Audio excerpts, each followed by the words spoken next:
What's up, Sina? Hi, guys. Hi. Good to see you guys. Good to see you too. So this is what Millennials East is Adnan Husain Show, maybe the Red Nation. East and millennials are killing Adnan Husain. It's synergistic podcasting. Hi, guys. Hi, listeners. I don't really know who's hosting this, but I'm just gonna say hi. I requested Jay to do a live stream, and then I put it in the chat to see who's interested in joining us today. I have lots of reasons for this live stream. I'm excited. I don't really typically do these things. How do I sound, first of all? Oh wait, I have to ask the chat. I don't see the chat. Um, but You don't see. Oh, I do I sound okay? Okay. I used to do these series. I mean, we've done this series before called The Airing of the Grievances. It's a slight homage to the show That Which Not Be Named. I knew that, Seinfeld was a Zionist, but for whatever reason, I still grabbed this title. I just like the term airing of the grievances and yelling at everyone because, yeah, throughout this whole 2 years, we've witnessed a media class just kind of look away. And the same media class who helped wage wars across like continents in the name of human rights. We nothing. It's been crickets. So I was hoping to get you guys on, whoever else wants to go on, to a good old fashioned hate fest. Maybe we can. I was thinking we should scan some headlines today to see how the censorship regime has been working. Obviously, through like straight up suppression of the news and images, like the horrifying news and images that come out every day from Gaza, which in and of itself isn't new. Like strategic blindness is like a tool of the Western media class. But because of how incredibly shocking these images are, how nonstop they are, it's taken an immense amount of work to suppress all of this. So that's kind of what I'm interested in talking about today. Maybe the chat can help us.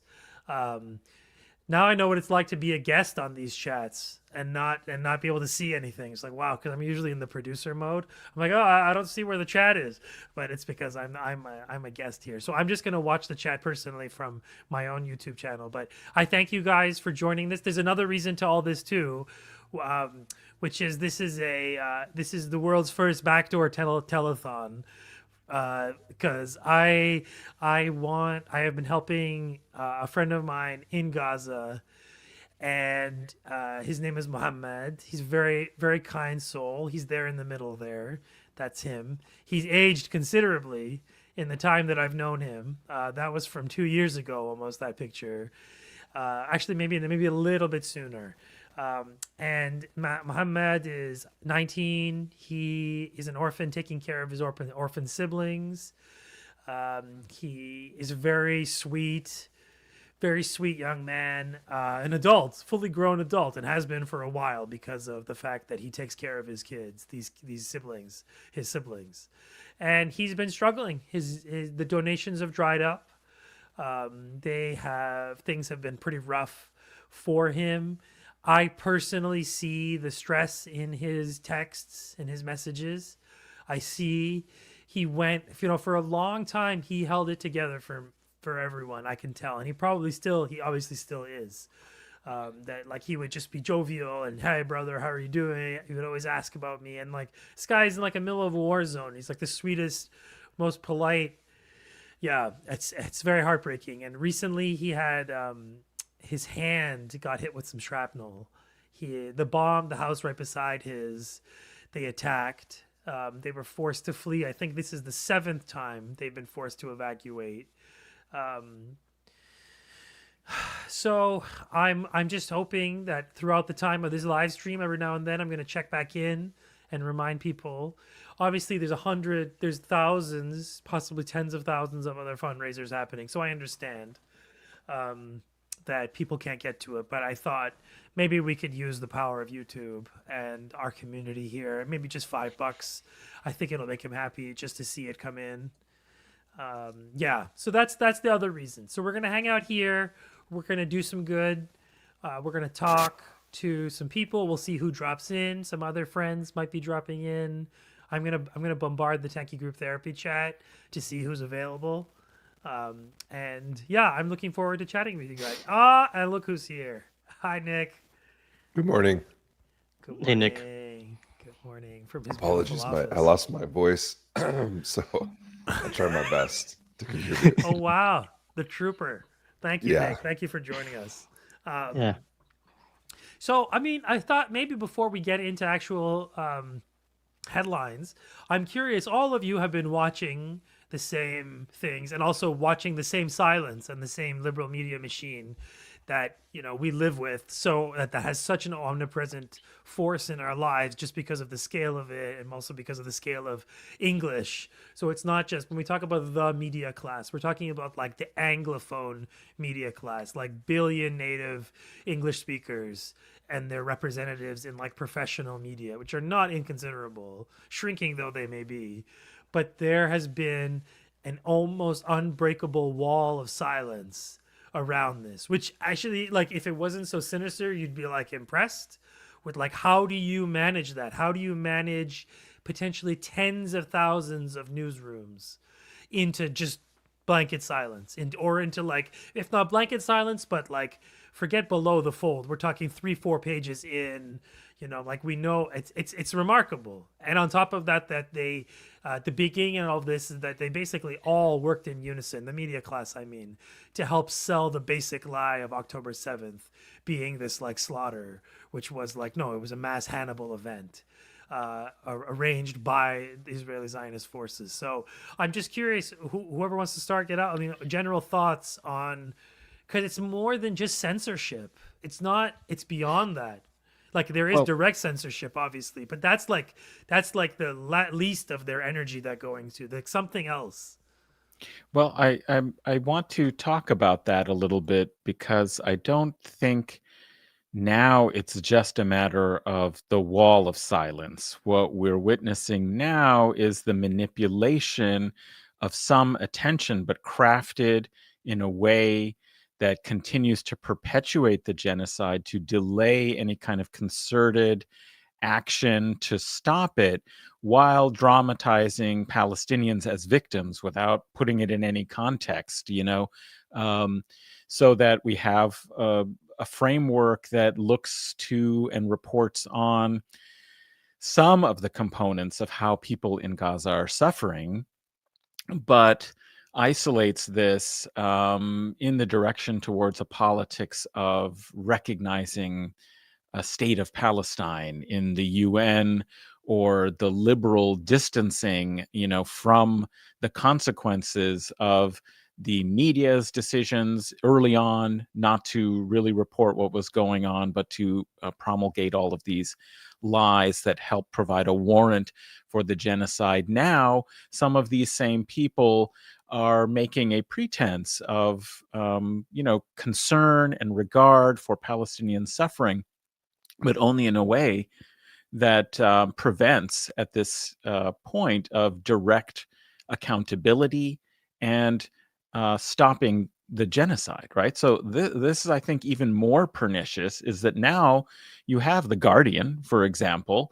It'll put what's happening in Gaza possibly on the front page, of its news website, but it won't be calling out, Keir Starmer's government, for its total complicity, for the Akrotiri surveillance flights that provide direct targeting for the Israeli military. So I think what we're dealing with now is that there is some discussion of it, and that's because of the pressure and the fact that it's gone on for so long, and because they want to put some distance in terms of responsibility and accountability. Once Gaza is completely destroyed, they want to be able to say, oh yes, this went too far, but after it's too late to do anything about it. Right now, things can be done, to stop it. So that's just one sort of thought. But I like that idea of airing the grievances, because that's a very double-edged kind of word. It's what we might complain about the world order, about the media, about the complicity. but it also comes from the word grief and grieving, because this is what we're feeling every single day. 700 days. Is it 701 now? It's like we just passed the 700-day mark. Is every day has been, just absolutely destroyed with grief.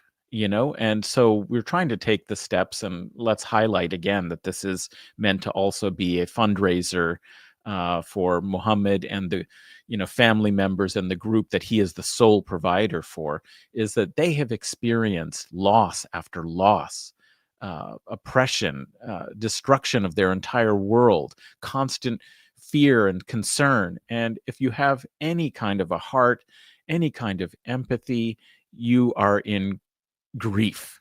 But this cannot be grief that is turned inward. This has to become grievance, as you're saying, is that we have to project this kind of feeling and process it by trying to do things, by make people aware and motivate for action. So I'm very appreciative of this stream, and I hope that's both an outcome that Mohammed and all the others who are suffering, you can choose your preferred. This is what's also disgusting about the situations, that our only way of helping are through these kind of individualized sort of responses. What we want is a collective response. We want some intervention to stop this genocide. But in the meantime, we're left with our feelings of grief and trying to support people. But let's turn that into grievance, as you're suggesting, into some kind of collective and organized action. Thank you. No, I want to say we've already started getting donations in, and somebody gave I'm going to start crying, $100 already. So thank you. It's so, this is so sweet. Thank you guys. Keep them coming. Who wants to? Yeah, Jay, you want to go next? I just wanted to ask you something, Sina. So, Mohammed and his siblings, are they trying to move south? Is that part of? Yeah. So, I mean, I think they're trying to move south. They were in the north for a long time. Their community. I think people need to understand what's at stake, right? Like especially when you go to the north, and you're a civilian, obviously this Zionist militia is after you. They hunt you down, and they are trying to chase everyone out of the north, which means finding families, finding large pockets of people, and attacking residential homes. So when you move into this area, not that this isn't true for places in the south, but the north, they are trying to exterminate the north with particular zeal. And the fact, and I'll be honest, guys, I've said this before, every morning, I send these messages to Mohammed before we go to bed, and then in the morning, I don't see them being received, and that's the morning until I hear from him. That's where I am in the morning. You're just I don't know. I'm gonna check right now. No. Yeah, I mean, just to add to that, this is a lot of what I'm seeing from folks in Gaza right now, right? As you have a lot of people who had remained in or around Gaza City, right? And as there is this genocidal siege entering, the largest, city in Gaza, right? With around 1 million people that have still been there, that folks they're now under evacuation orders, right? And so folks who have found a way to kind of remain and to defy I mean, the Zionists have been trying to move them south throughout this whole war, basically. um and they're just in this position now where a lot of them do need extra money too. That's really the point I wanted to make too. I mean, obviously, Palestinians in Gaza constantly need money because they can't work and they have to buy food and, all of these things, which is just, so disgusting. But beyond that, a lot of these families need financial support to be able to, get someone to help them drive south, or some way to get their stuff, and try to move to one of these new concentration camps inside of a concentration camp built on top of the rubble of their homes and everything else. And so I just wanted to share a little bit of that context, because I'm seeing this from a lot of Palestinians in Gaza right now, this same issue where they're like, we have the evacuation orders now, and we don't have the means to move ourselves south. And so, some also are choosing, I've seen people ripping them up, and some people are like, I'm going to stay. And if they kill us, they kill us, but like, imagine being put in that kind of, horrendous genocidal position where you have to decide, whether to move south into a kind of tent city built on, rubble in Rafah, right? Or whether you try to remain, in a shoot to kill area that we know that the Zionists will be massively bombarding and blowing up with, armored personnel carriers with IEDs in them and things like this, right? And so, it's hellish. And I think this speaks to the point that you're talking about, Sina, about the media. Like, we're not hearing any of that in the Western press. Like, that reality, which is unfolding every day, and which, Palestinians sharing from Gaza are really the only way that's getting out. And they've killed so many of the journalists that have been in Gaza, the Palestinian journalists in Gaza, that they're not able to disseminate it as broadly as they were at earlier stages of this genocidal war. And so, yeah, I just wanted to give folks that context, in terms of supporting Mohammed, but also in terms of supporting other Palestinians right now in this situation, is that is the kind of context that they are forced into. And there's a media blackout really around that reality in the West. I'll jump in here. Again, excuse me for my voice. It sounds like a frog, and I'm going to talk about frogs because this is a topic of conversation that we've had in our chat with some of the comrades here. But I just want to put up a concept that I heard the other day. It's called ritual human sacrifice. And I think that's what we're witnessing in this particular moment. The notion of a ritual is like a religious or solemn ceremony that has like a series of actions performed in accordance to a prescribed order. Obviously, these are human beings. Many of them are children. Many of the people in Gaza are children. I think it's like around 47%. The population is under the age of 18.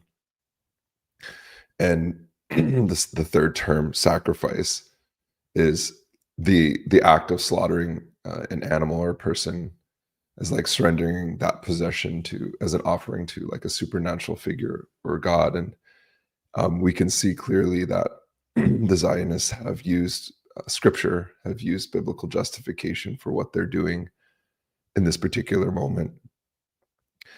Of course, it gets filtered through the Western lens as a humanitarian crisis, as something that is a tragedy without cause. I think that's what we see. If there's any similarities you're looking for in histories or parallels, you can look at the genocide of American Indian people in North America. Typically, you'll hear, oh, well, they all died of disease and starvation. Well, how did that disease and starvation happen? It was imposed conditions of war, much in the same, using the same underlying biblical or religious justifications for the inferiority of a certain group of people, that they can be sacrificed. And I'm pulling up this quote from Yvonne Adwambo Owuor, who is a Kenyan writer. She gave this really beautiful speech. I think, I don't know who shared it in our chat, but I've been returning to it.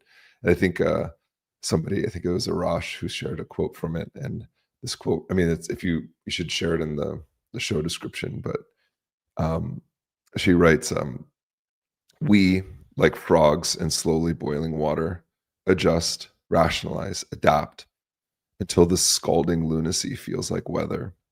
We have become used to the temperature of despair.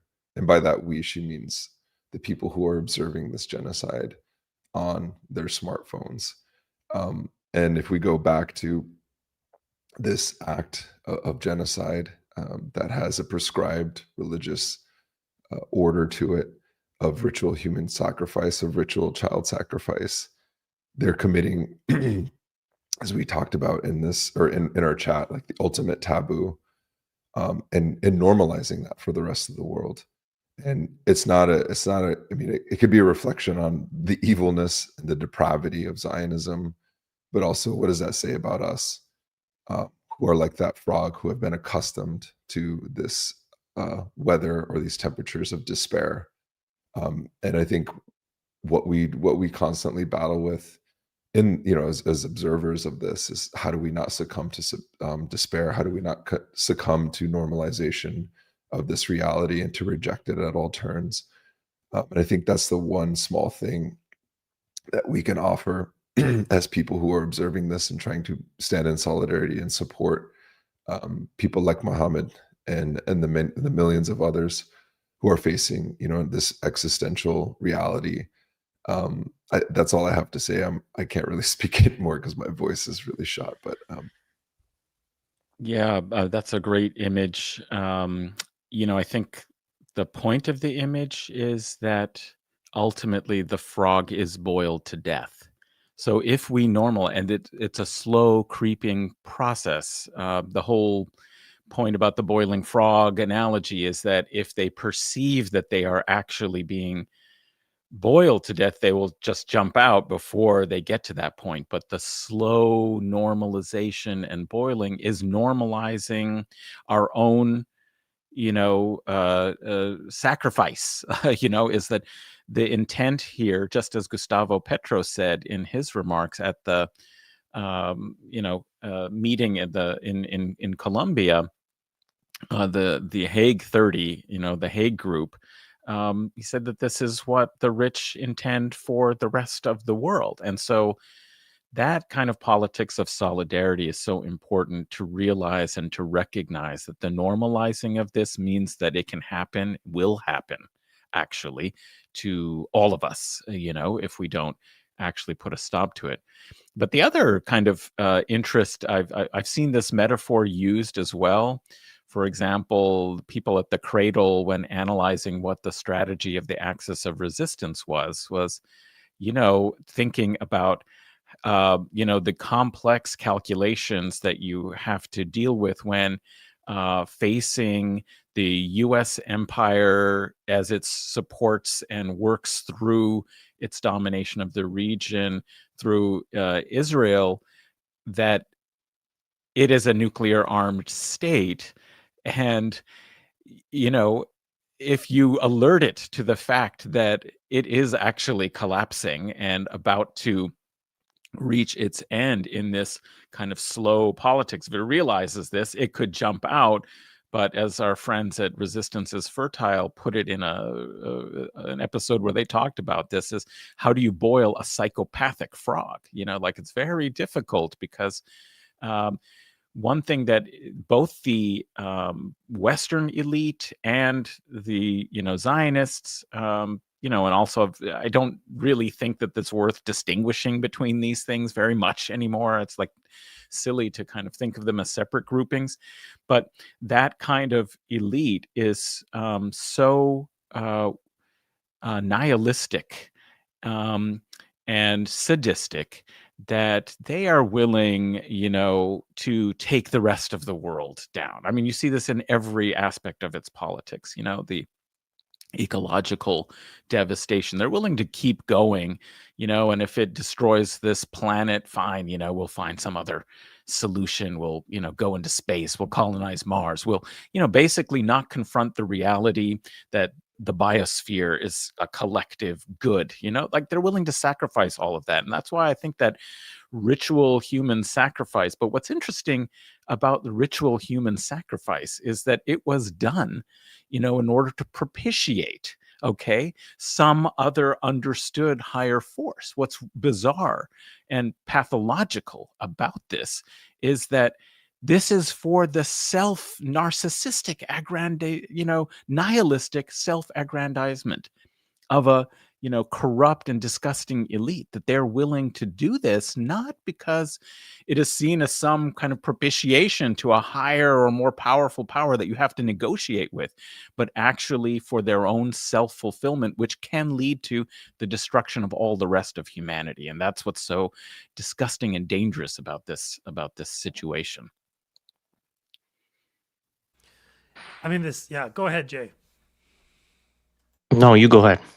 I think the image, God, I think this is something that we have to think about every day. But this entity and what it represents, and its like interests and all of it, sort of the network of countries around it that support it, like they are constituted through people, through millions of people, right? Some actively pulling on that rope, some actively working in, say, military, intelligence, political, economic, right? And it takes a lot of work to do that. It takes a lot of work to sustain a foreign project like this. It takes millions, if not tens of millions, of actual direct human hands to feed, clothe, get these people all of their life needs. And then that's not even including their military machine, which is considerable, which eats up a considerable chunk of our planet. And at the end of the day, the scary thing is that these people, this small chunk of humanity, like these Zionists and all of their allies, which are not, we have to talk about that, which are not huge in number, but in passivity, if you count the people who aren't doing anything about it, then they actually are considerably large in number. That these people are actually bringing down like the downfall of our planet. Like it's straight up. It's like it really, Adnan said it, but like we just have to say it out loud. Like this is a Hitlerite decline, but on a planetary scale. It's not even regional at this point. South Lebanon, Yemen, Syria, Iraq, for 12 days there, Iran. Like their wave of devastation is not enough. They have to destroy the planet at this point. And that's actually what they've threatened openly with their Samson doctrine, that they will destroy the planet. And they're clearly happy to destroy their greatest allies, economic and political and military base. They're happy. They seem happy to do it, right? Like I know that like it's hard to parse the agency of all these actors, because like what do you even, like at this point you can't even call it two separate countries, right? Like it's Zio-American entity, and it operates through a network of smaller vassals of a diverse array of, made up of a diverse array of like ethnic origins, right? So you have like an Arab wing, you have a European wing, you have a third world wing that like aids and abets all of this. You have its like Eurasian pivot in Russia. You have its economic supplier, China. Like all the rules break when it comes to this entity. Like up is down, black is white, cats and dogs living together. Like it doesn't matter. It all towards like it all goes towards feeding this beast. And if you think about how crazy that sounds, when we're talking about a fraction of the global population lives in this country, like that is like the entity. And then, okay, so then extend that to its Western allies, and that's still a small chunk of the planet. Right, when you include KKK America, fake Canada, upside down cancer land Australia, whatever, racist people South Africa, like all of those white settler colonial nations still don't make up like the majority of our planet, and they seem intent on destroying it with using this entity as the vanguard, right? Like, do we even need to say out loud that like, and this media class like aids and abets it in various ways, but primarily it's like it's a kind of strange double movement, simultaneous movement of making excuses and covering it to help make it go longer, but also not showing it, not showing the consequences, not showing the violence in order to quell any popular resistance that could grow, which grows anyways, because people, despite having to go out of their way to see this, are doing it. So it makes it even more painful that they're going to destroy this planet, because there are people on this planet who are good. Like, there are good people, and there are like good possibilities for our planet. And like, that nihilism that they have is like going into me sometimes of like, yeah, fuck it, like, nuke it, just nuke this place, this is what we deserve. Like, this is, and then you have to like stop your brain and to be like, no, that's them talking through you. Like, that hatred of the world is what infects you, and you have to fight it. And like, it sounds so cheesy, but like, I talked to Mohammed, and this sweet young man who's like has the world on his shoulders, you know, just, this is like, there's two visions of humanity. There's like the scum goons who, you know, the media class are one of them, represent them in a lot of ways, directly and indirectly. And then there's like the good people of the world, like Muhammad and his friends and his comrades and allies, and the people who fight for them. And that's our choice going forward. That's our choice. This is the structuring and, like, you know, analogy of like structuring force of a political world, of like the good people versus the bad. I mean, really, it's so Manichaean at this point. I never thought I would talk like this, but really at this point, you don't have time for nuance. You don't have time for things. So like, I don't know what, I want to know how we do critique after this, because like, I've been trained in my humanities brain, you know, like, child of the Frankfurt School that I am, like, unfortunately, I say that with like embarrassment, like this whole fetishization of critique, right? It's like the religion of a certain secular class of intellectuals. A religion, actual religion, is like critique, ruthless critique, you know, whatever. Like, they add different kinds of words to it to like change it and whatever, like distance critique, close critique, whatever, and anything. And at the end of the day, you still have this, to put it like mildly, politically neutered intellectual and cultural class that, with notable exceptions here or there, has largely accepted this fate. It's largely like the fate of, oh, this is normal to do this human ritual sacrifice as I watch. It's normal to have my students like nearly murdered on the UCLA lawn, like in front as like cops watch. It's normal. And it's normal for the administration to then turn around and give like millions of dollars to some like bogus law schools put on by the people who helped like perpetuate that violence. Like, this is all normal. Like, it's normal that the society, like US society, is crumbling to its core. And to pay reparations to those who support genocide on college campuses. I think that's one of the most, I mean, that's actually, there's again, that's a historic parallel. Like, the people who committed genocide here in this state, and then when Dakota people fought back and destroyed their farms and kicked them out, the government came and paid reparations. I mean, this isn't, I think one of the things you're talking about, Sina, is I think at the beginning of this, people were like, how did this happen? Like, how are we letting this happen? It's like, because we live in countries where this is the norm. Like, this is the precedent, like, this is the foundation. Like, you don't even know the languages, you don't know the plurality and the depth and the millennia of history and culture that existed before, in spite of, and will probably persist at the end, you know, of this project. And it was reminding me of this, I don't know who I was in conversation with, but they're like, there's two kinds of people in the world. There's those who are doing everything to stop this genocide, to fight it in whatever capacity that they have. And there are those who are perpetuating it. There is no nuance. I agree with you. I think critique is an important project only if you're propelling a certain project forward or a certain movement forward. Otherwise, it's just solipsism, or, you know, just narcissism, or navel gazing.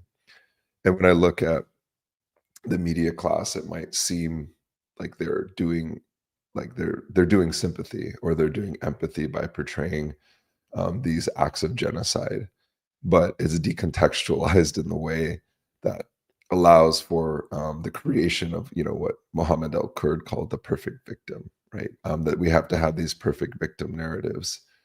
And I was thinking about this, I've been thinking a lot about this in the context of how even some, you know, coming from a family of genocide survivors, I don't even know if I really like that term, because that's not all we did. We didn't just survive a genocide. We like actively fought back against it generation after generation after generation.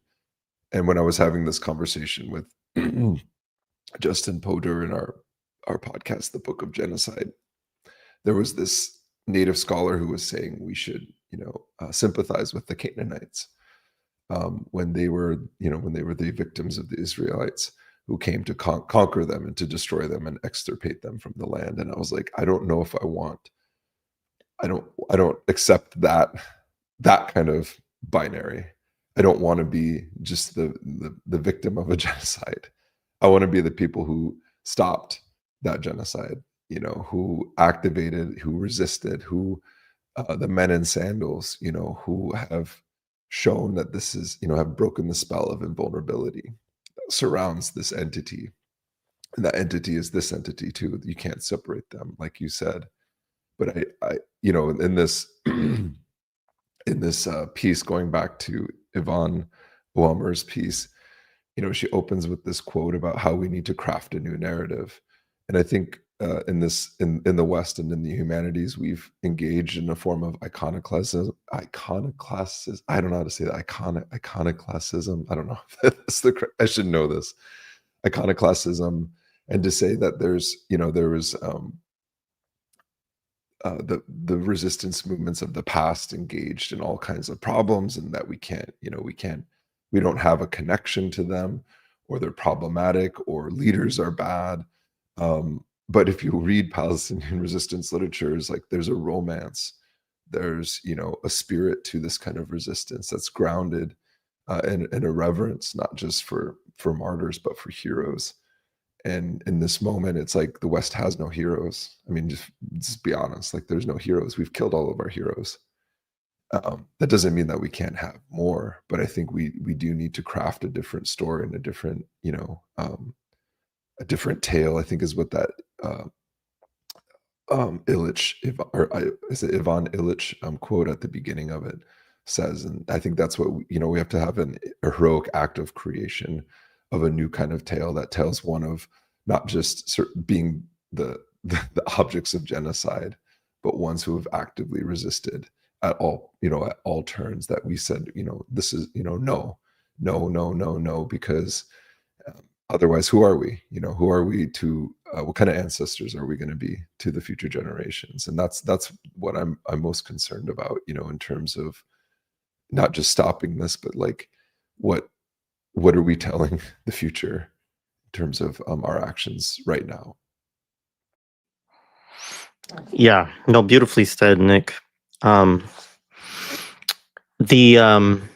one of the things that you raised, the question of critique, which we both kind of talked about, Sina and Nick, but you know, that as something that stuck with me recently, I had a conversation with Chris Gilbert and Sierra Pascual Marquina like a couple months ago, and it was related. They had a special issue of Monthly Review on communes in Venezuela, and you know, I kind of was talking to them towards the end about some of the, you know, at different phases, both Sierra and Chris have sort of looked at the Maduro government and kind of been like, what's going on here? Like, what's the policy? Like, what are we doing around this hyperinflation? You know, and they were trying a lot of different things of cryptocurrency, and there was all this stuff trying to break the economic sanctions, right? But it really wasn't working for a long time. And um, you know, he was like, look, he was like, there was this period where there was a lot of stuff that was going on that was weird, that was like hard for us to make sense of. And he's like, I look back at it and I think it was great. Like, he tried everything that he could in order to defend this project and the sovereignty of it. And like, some of it didn't work, but like, he was trying things, you know, the government was trying things. And he said he's like, I've grown to really detest the word critique. And he was actually pleased, I guess, to find out that I can't remember the translation of the term Marx actually used, but it doesn't translate into English as like the same thing as critique. But he was like, the West has this deep fascination with critique, right? And in the importance of always like, critiquing things. And he's like, look, the only real critique, the only meaningful critique is when the masses move, when the masses say, hey, like we're done with this, or we're going to put this forward, or whatever. Like what we think as individuals, it's not to say that it's like totally worthless, but I've felt that. I mean, I'm sure we've all felt that a lot over the last couple of years of like this kind of moment. I think it's actually probably one of the things that has brought us together more and more as folks in this kind of, as Sina likes to call it, the tankosphere. You know, uh, we gotta get different names. Like I agree. we don't have tanks. I'm sorry. We don't, right? This is a big part of the problem, right? And but the it is just the kind of feeling of like, what am I doing? Am I just sort of screaming into the wind? Like, I mean, and I know that what we do in these channels does mean something to the folks who tune in. And a lot of folks who tune in are like very engaged in trying to do real organizing, whether it's in their communities or on their campuses or in their workplaces and so on. And I think that having conversations with people that can help us deepen our analysis is an important thing that we do for ourselves, but also through the work that we do, it does connect into movements. But I think the big thing is this question of like, how do we strengthen, our movements? How do we build something that, how do we bring forces together, whatever it is, right, to have something that can wage a meaningful critique, right, that can wage a critique at a kind of mass level. And it's hard in a society where, we've talked about this a lot, but so many of the people that you will kind of move past in the day to day are just, going about their day, and you know, don't just don't care, or have part of the way that imperialism has affected them over their lives is that they've just learned that like, oh, we don't talk about foreign policy, or these kinds of things. Or maybe they do care, but they say like, oh, there's nothing we can do about that, right? Or there's, and so I'm still struggling in that reality myself of kind of to the question you raised, Sina, is yeah, what is the value of critique? I think at this point, unfortunately, it's pretty limited. And how do we make it into a more powerful weapon? Yeah. So I was doing an exercise. I was just random. I don't read any American things like whatever, like I don't know. So I just picked the first few things in my head that came up, like anglophone media.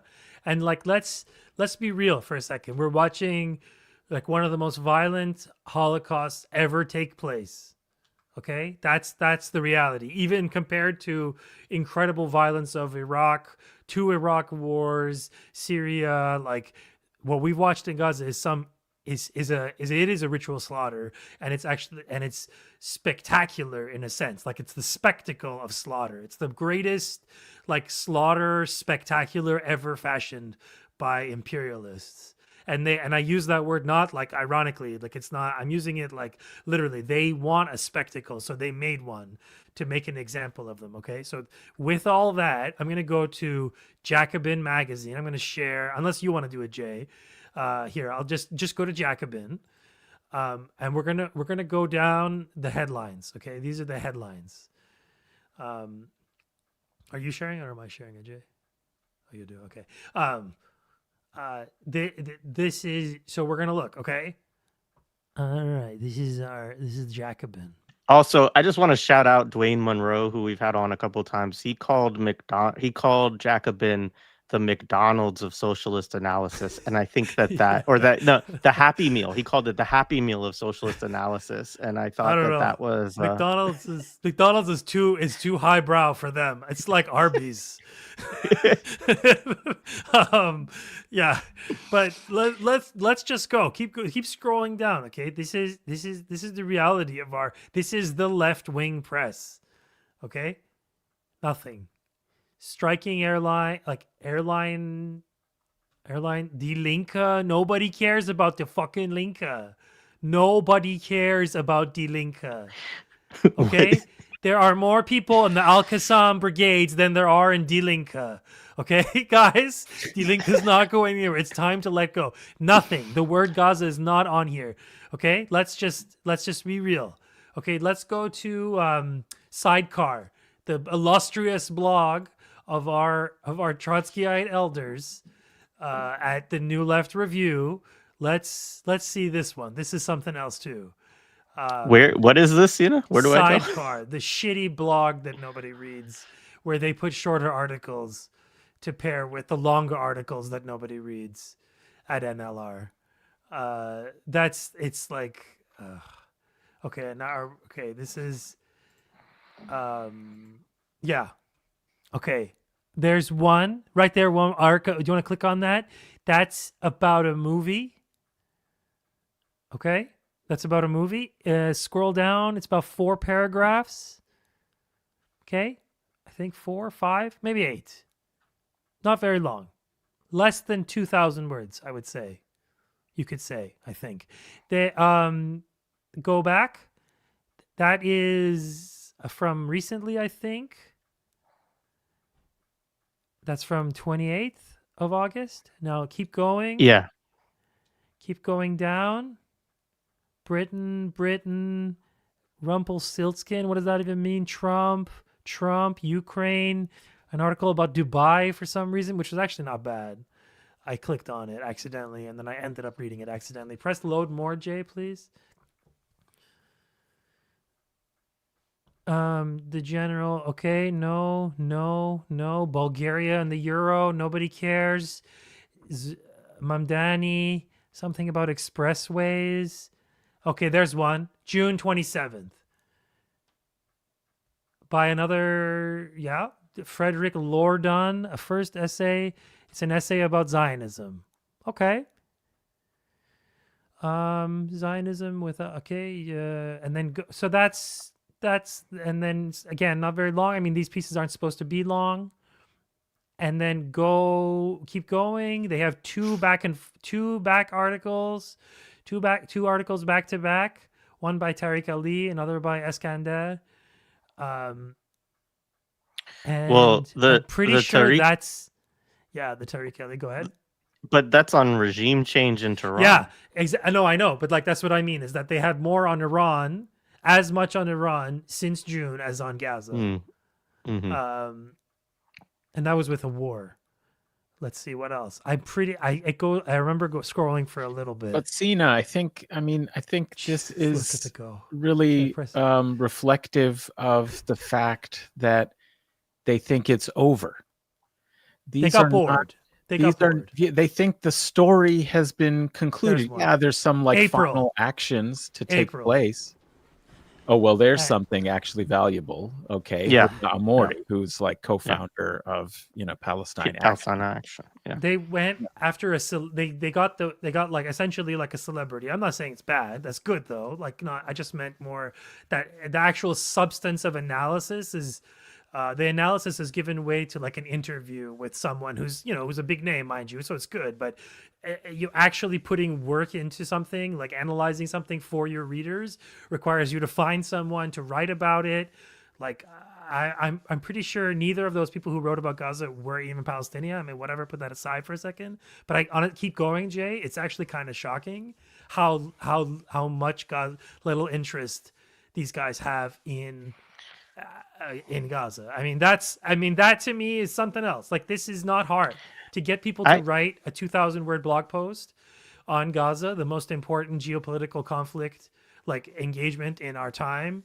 I don't know. If you're me, I would be like, yeah, this is important. But This is I like there's agree. more articles about Trump. There's like half a dozen about Trump. So I agree, is but it this is provincialism?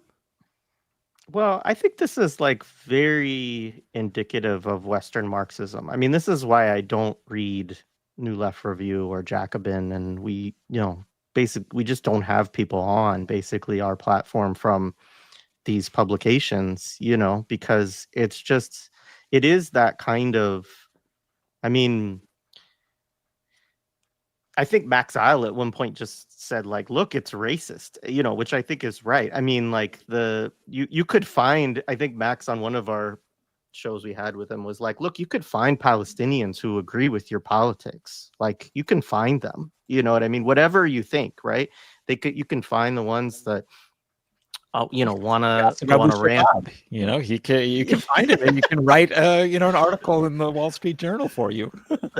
That's right, and so on some level it is just racism, but on another level, I mean, I think Western Marxism is deeply infused with Zionism, and it is deep, and so a lot of these people have friends, close relationships with people who are Zionist, and on top of that, it just has just such a horrible track record on anti-colonial solidarity, and I think I mean, yeah, I just recommend people read other publications for one thing. But I know what you're saying, because these are two of the biggest, right? These are huge, and a ton of people do read them. So I get it.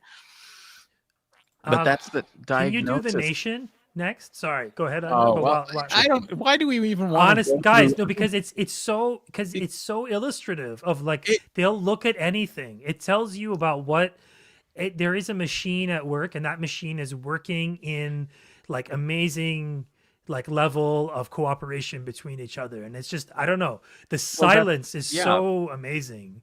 Well, I mean, see, that's the thing is it's basically what Jay was saying, is that this is basically the problem with a form of Western left, Western Marxism that has not confronted the realities and the consequences of colonization and contemporary imperialism. And like I was saying, is they think that the story is actually over, because they don't identify and they don't validate the anti-colonial resistance that is still going on as we speak. Okay, why is there's suddenly talk of another ceasefire and peace deal? Like there's a lot of ways to be very cynical about it, but fundamentally it was announced a month ago that the Israelis were going to go in and they were going to destroy Gaza City. They still haven't done it. They haven't really even properly embarked on it, which means not just bombarding from above, but actually send really troops in to attempt to clear it, because they can't raise the troops. They, faced resistance recently that was showing that, there's still a powerful and capable anti-colonial resistance taking place, and that it's going to be extremely costly to actually go in and try and defeat it, which they haven't yet been able to do. And so as a result, there is a talk again about like some kind of ceasefire, and Israel is saying that we will only accept a full sort of deal, like all the hostages and all at once and disarmament, etc. But that's not what they were saying just a few weeks ago. What they were saying just a few weeks ago is, we're going to go in and end it in Gaza City. We're going to take the entire territory, right? But they keep having to get Trump to bail them out with some kind of... So the point is for this Western left, they keep thinking the story is concluded. They're already positioning themselves for post-Gaza politics. What they don't understand is there is no post-Gaza politics. There's none. This is it. This is the time right now. There's not going to be a post-Gaza, because the entire condition of the world now, the global future, is hinging upon what happens now. So they're already projecting. They already have this kind of, view of Eurocentric hegemony, that they've already thought that, like, ultimately Palestinian resistance will be over and that there will be, kind of Zionist control, and it's just about what do we do in that kind of condition. And so when we were talking a little bit earlier about the reworlding Africa and the need, if you're going to sculpt the future, I mean, it's very important that you reorient the kind of narratives that you have about the past. And we are still suffering, despite at least a few generations of, like, anti-colonial history that has not broken into kind of mainstream consciousness. And perhaps it can't, because that's the ideology of Western supremacy, of white supremacy, of the victory of capitalism, of European hegemony, is to keep saying that there is this one historical trajectory, and we have to hang on to that narrative that grounds our sense of superiority.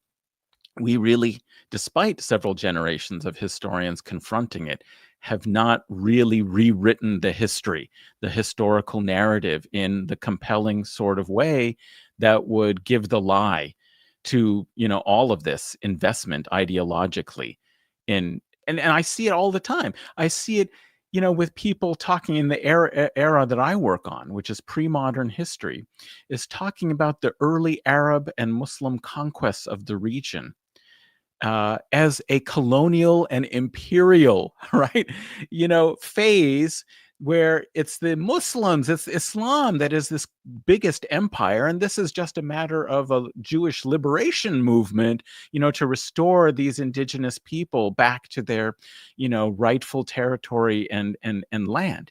And this is kind of the crucial thing that I'm seeing constantly, is that there is a way in which a whole history of the world depends on the kind of characterization of Islam as some kind of interruption in the actual, what would have been normal and appropriate trajectory of world history.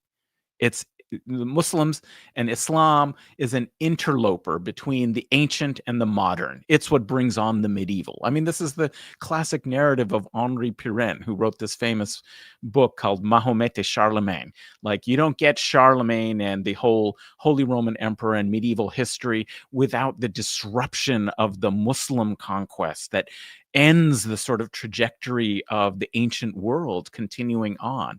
It's this, like, illegitimate interloping in history, and it has to be eliminated. And this is what's, the politics of the narratives around Palestine, is that there's one ancient people that we're going to pay attention to because they have a scripture that is basically a national history of, like, the foundation of some kingdoms in, ancient times, and gave a rationale for it, that somehow this is now being elevated as the proper history of the region that was sadly and violently altered by the presence of Arabs, of Muslims, of the people we're calling Palestinians, who are illegitimate interlopers in that land.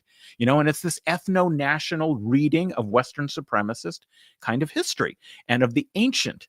That the ancient was what was legitimate, and anything that happens after that doesn't belong there. And modernist nationalist, ethno-nationalist movements, and all of them, it's not just Zionism, are the restoration, right, of a great and glorious people from their ancient history. But the problem is that the Muslims don't have an ancient history, right? If you think of them as a people, as a world kind of civilization, is that they appear on the scene in, the 7th century, right? So that's after, when all of these narratives in the history of the world locate, whether it's like India, like, whether it's like the, whether it's like ancient China, whether it's like, Europe, is that the problem is that this kind of world trajectory, has been interrupted by these other people who don't belong. And so that's the warrant for genocide. It's like, well, they don't belong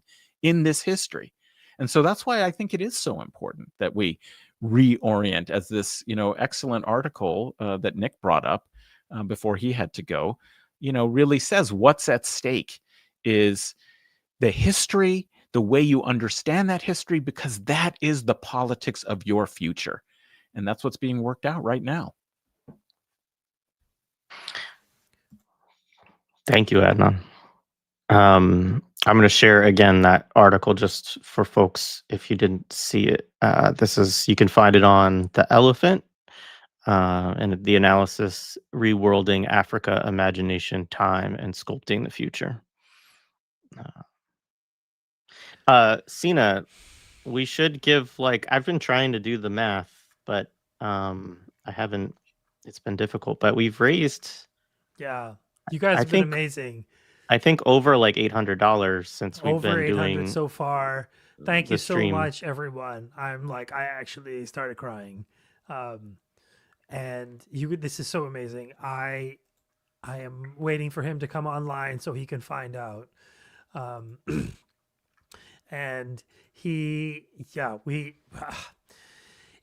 it's so hard because you think if we had like a normal media environment, right? Like if we had a normal media environment that wasn't racist and imperialist, that Palestinians would get as much or actually a lot more attention that the Ukrainians got and still get. And ultimately it comes down, and I've talked about this before, but I'll talk about it again, but ultimately it comes down to who can be mourned, right? Like who is allowed to be mourned and who isn't. And something that we have to fight back in our position as Westoids is this liberal righteousness in determining who is mournable simply because they have immense media power that we don't have. So they enunciated to us that an Iranian woman that you had never met before, that had never entered into your life before, was worth 3 months of coverage. Her life and how her was 2 months, 3 months of every day. And I'll say this again. I always say it. I'm going to say it again. That hundreds of thousands of deaths, hundreds of thousands of women dying in Gaza in the most horrific ways has not received one fraction of a percentage that they give. I mean, this is how sinister these people are. I mean, we face a sinister class of actors, editors, producers, writers, presenters. These people are, Nick and I just did an episode on They Live, and these are the lizard people we talk about. These are monsters. Like the people who use the word regime, this is them. That's what they're up to now, is that they are running interference for the world's most fascistic regime, right? The most openly fascistic, angry imperialist person is a Zionist, okay? They are a loud, angry Zionist. And in my case, they're Iranian to boot. like all the fascists that I know are Iranian Zionists. Okay, so this entity has attracted a class of the worst human beings, and around it needs a supporting cast of countries, vassal states, whatever, that are also equally the cruelest and evil slave regimes. Actually, there's a great article. I hate to give them press. Don't go, find a way to copy and paste it without going to their website. Maybe we'll paste it in the notes just to deny them clicks because we're petty like that. But there's an article on Dubai in that in the sidecar that actually does justice to what those states are. And remember that liberal media is funded by these fucks. That the liberal who's concerned, especially now the comprador liberal, that voice from below, that Syrian, social scientist who's, employed in some university, that person is funded by a ghoulish golf actor, right? That unhinged psycho who knows, screaming Sunni sectarian guy, he's funded by a Qatari. This is not this is our media sphere, that if you have enough money, you can buy influence, the way that everything else works, right? That's not just media. That's if you want to influence a university, just buy it. You know, like my UCLA, it has Israel studies and it has Jewish studies. It has both. Like it has two separate centers. This is for like this is because they just like bought their way into the school. And that's the thing, is that like if people who are like listening to this and sad about the state of the world, like what you should be, is that remember all this goes by with like the wealth of the West. Like take the wealth of the West out of this, Israel's done. Israel's done in a week. Like they couldn't even fight a war they started. They had to go to Daddy Yankee to bail them out. And on top of that, they bled their daddy so hard that their daddy had to like recurate their geostrategic plans because of this idiotic war that they got themselves into, that they couldn't fight on their own anymore. And they were taking such a pummeling that they went to their patron, right? So like this is not like the psychopathic frog will affect us all. It is in your life if it hasn't already. So I guess my question is to you guys, and recognize that we've gone on for an hour. I've taken a lot of your time, guys, so I appreciate this. But like really, in our line of work, like all of us are in media. Nick was in media before this too. Like the whole purpose of this is to reach more people. You know, in 2 years, I haven't gotten an episode over 10,000 views, like combined views and listens. I mean, that's what I can do. So like, I'm not going to sit there being like, oh my God, I failed. But like, that's what I did. That's what I could do. That's all I can do. You know, that I could do more. Sure. Like I will do more, but this is like this is the results of my action was like in terms of numbers, right? Like I want to know, like, how do we get millions? Like not just on my channel, but how do we get masses? I mean, I know this is like the $64,000 question that like communists and leftoids have been asking for centuries. You know, like how do we get the masses? Like I think, yeah, exactly. Like, share, subscribe. Like on these, especially like when we're trying to get masses on these platforms that are like hostile to us. I mean, Marx and Engels, for all they did wrong, they published their own shit. Like in their day, like they were their own publishers. Like we, unfortunately, I mean, we publish, but I guess like Libsyn is my publisher, YouTube is my publisher. Like I'm reliant upon these ghoulish Western, mostly Zionist organizations probably to get these messages out. So I'm wondering, like, how do we do better? The chat is loving what we're doing right now, and you, Adnan, and Sina in particular. I mean, you are asking a question that, of course, we ask ourselves every day and kind of fail to properly answer. Obviously, I mean, all of us, I think, are in relatively a similar sphere in terms of how many people that we reach on our best day. You know what I mean? And so I think that one thing that I think has helped some during this is stuff like this. Like I do think that we have to continue to have more conversations that bring our audiences together. And you know, I mean, not to say that we can't do streams and things like that in our own kind of channels or whatever, but I do think that conversations like this, we all have some folks who may listen more to our show or to your show, Sina, or to your show, Adnan, or to Guerrilla History and so on. And I think that's one thing that we can do, is that if we're asking people to come together and to organize together and to build, is to kind of model that also in our own behavior, and not just be I'm the solo podcaster who's going to give you everything that you need to know. But I don't have an answer in terms of how we reach millions. I mean, some of it is that the folks who do that usually have significant financial backing that we will never receive because of our politics.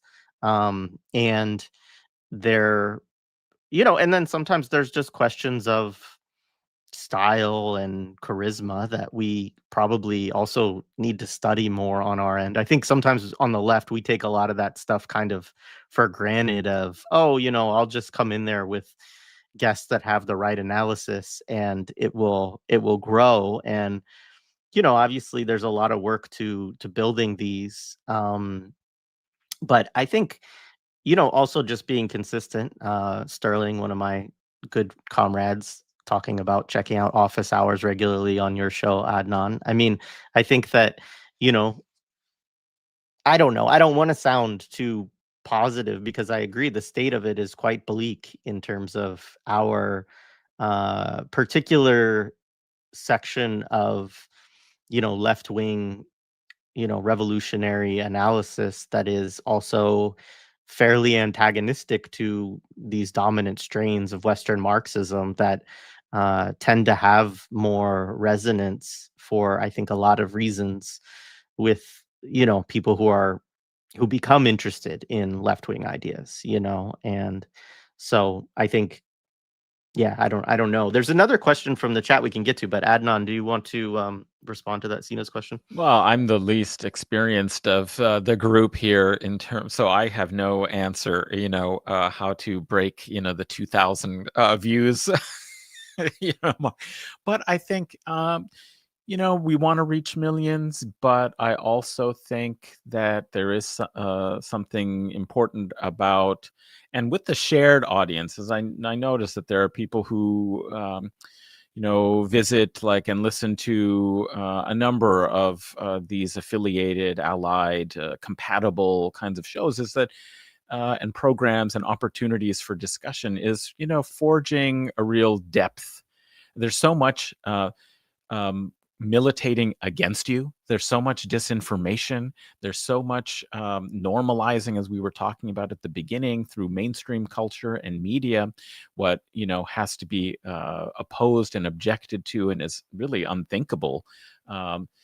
It's a lot of work to try and make these things normal for people, and the resistance to that is also your own mental, psychic, and we had a great conversation with Lara Sheehy, and you've had several as well, Jay, on your show about kind of psychic militancy, about defense, psychic defense. You have to actually hear this stuff a lot of times from different sources in different ways with different language, but the same kind of concepts in order to really stay solid. And this is especially true for people who are willing to take some action, to be activists, to organize campaigns, and so on. In our societies and cultures, it is seen as risky. It takes a lot of fortitude. It takes a lot of support to get people into that. So I see this as a matter of quality as well as quantity. It's you need people who are committed, and one way to commit ourselves and one another and our people in our audience is to keep discussing and talking about this and reinforce it, because it's a practice. It's it's easy to be turned aside. So that's one role that we have, that even if we can't reach millions, that we're doing something that's important to sustain and continue campaigns, for example, support for political prisoners. Prisoners of the movement in the imperial core that is actually trying to put their bodies on the line to try and stop the genocidal war machine.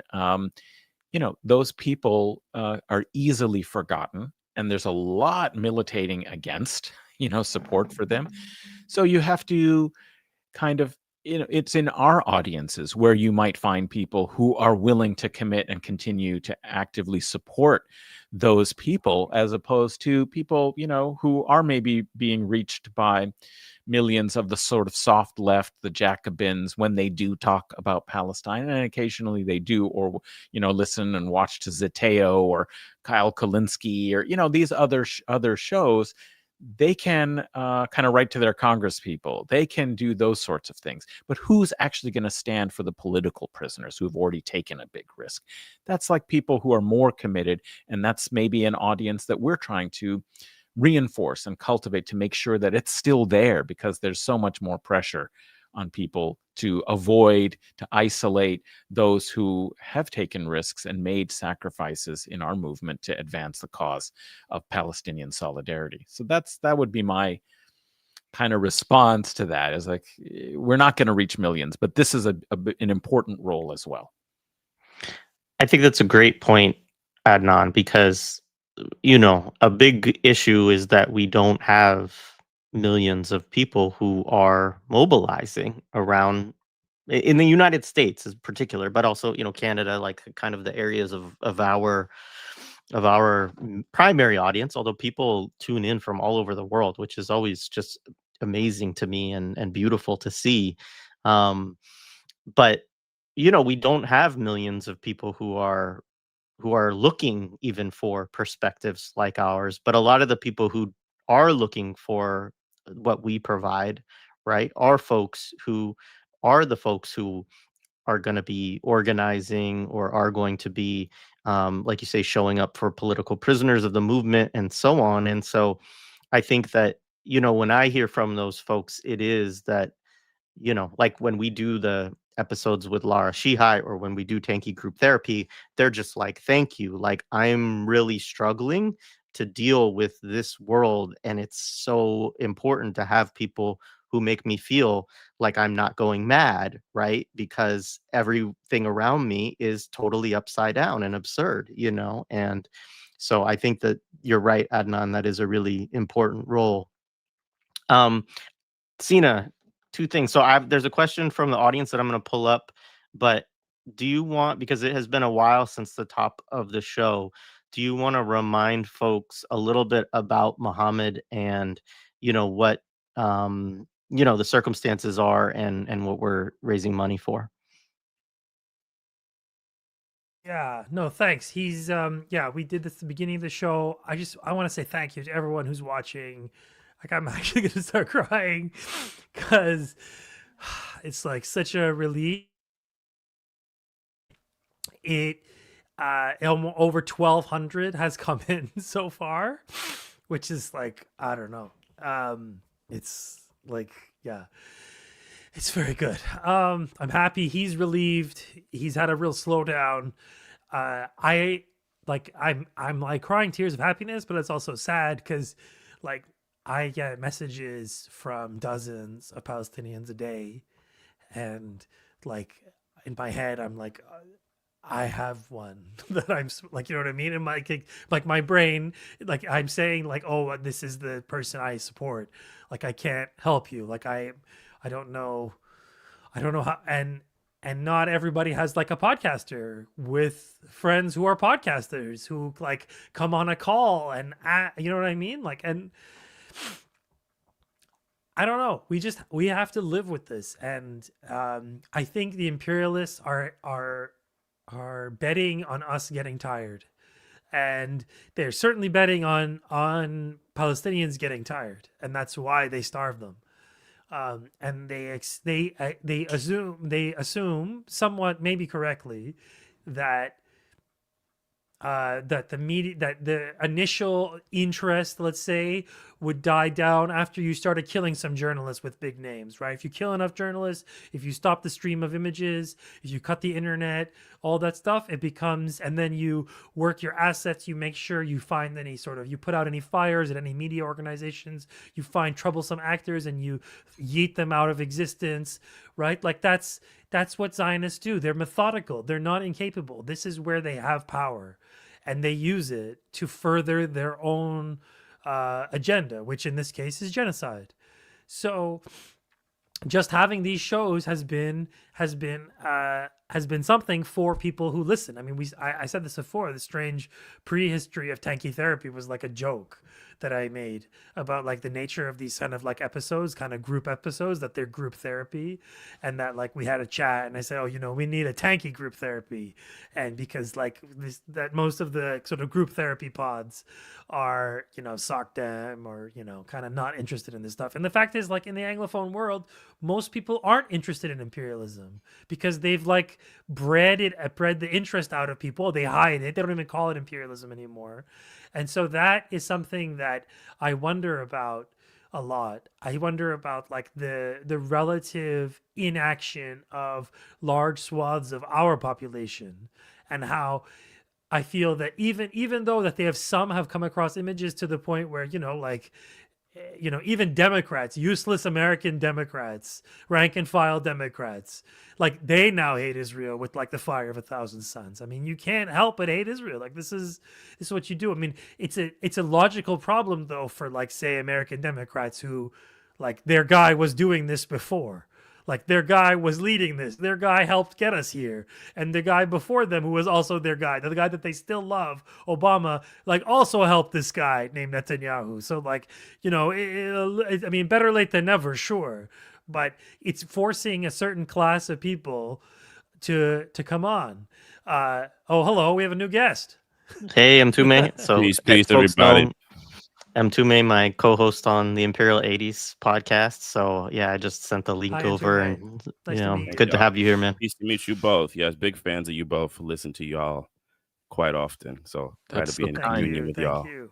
Welcome. Yeah, we're It's talking good to about be the with you. media class, and yeah, this is. I mean, think of this, guys. Think of all of those liberal institutions that were built during the Cold War for the psyops of Cold War psyops, right? Like Penn, right? Like fucking useless Penn. Like it's so funny they called it Pen, which is like this useless tool now, which is so irrelevant. It's like, call it keyboard now, bro. Get with the times. Like, but it really, like Pen, like these forward facing. I mean, sure, the human rights apparatus has kicked into gear. Fine, I mean, they did it. I mean, they proved how useless they were in the sense that like they're screaming at the top of their lungs, but unlike in the past, they're not pulling on the rope of imperialism. They're actually find themselves pulling against it. So all of a sudden, you've never heard anything about, Amnesty or Human Rights Watch. They've all gone silent. Not silent, but like they're not getting the press they used to, as say when Syria Dirty War was in live action, right? Was so like this apparatus that turns on and off at will, like some strange kind of like set of locks at in a river or something. It just like raises the anxiety around something whenever it wants. What's been interesting is that their own credibility obviously went out the window too, and all of this is that like as the Ukraine comparison, but they still haven't, like, they're still pretending like everything's hunky-dory. So they're still doing women life freedom books. Like, can I share? I'm going to share this. They took too long to write these stupid irrelevant books, so now they're coming out. So one of them, her name is Nilu Tabrizi. She is kind of like the young establishment. She just has a new book, and it's what is it called? For the Sun After Long Nights. Moving exploration of the 2000. Yeah. So like they're still doing this charade. They're still, I'll send you you can show it. Like, it's so fascinating that like, it's like you work, listen, Nilu, author of this book, you work for the genocide crew. Like, that's where you get your paycheck. That's how your bread is buttered, is from the genocide crew. And and your job is to pretend that that Americans care about Iranian lives. I mean, it's just so nakedly like hilarious. They're charging $40 for this book too. Can you imagine?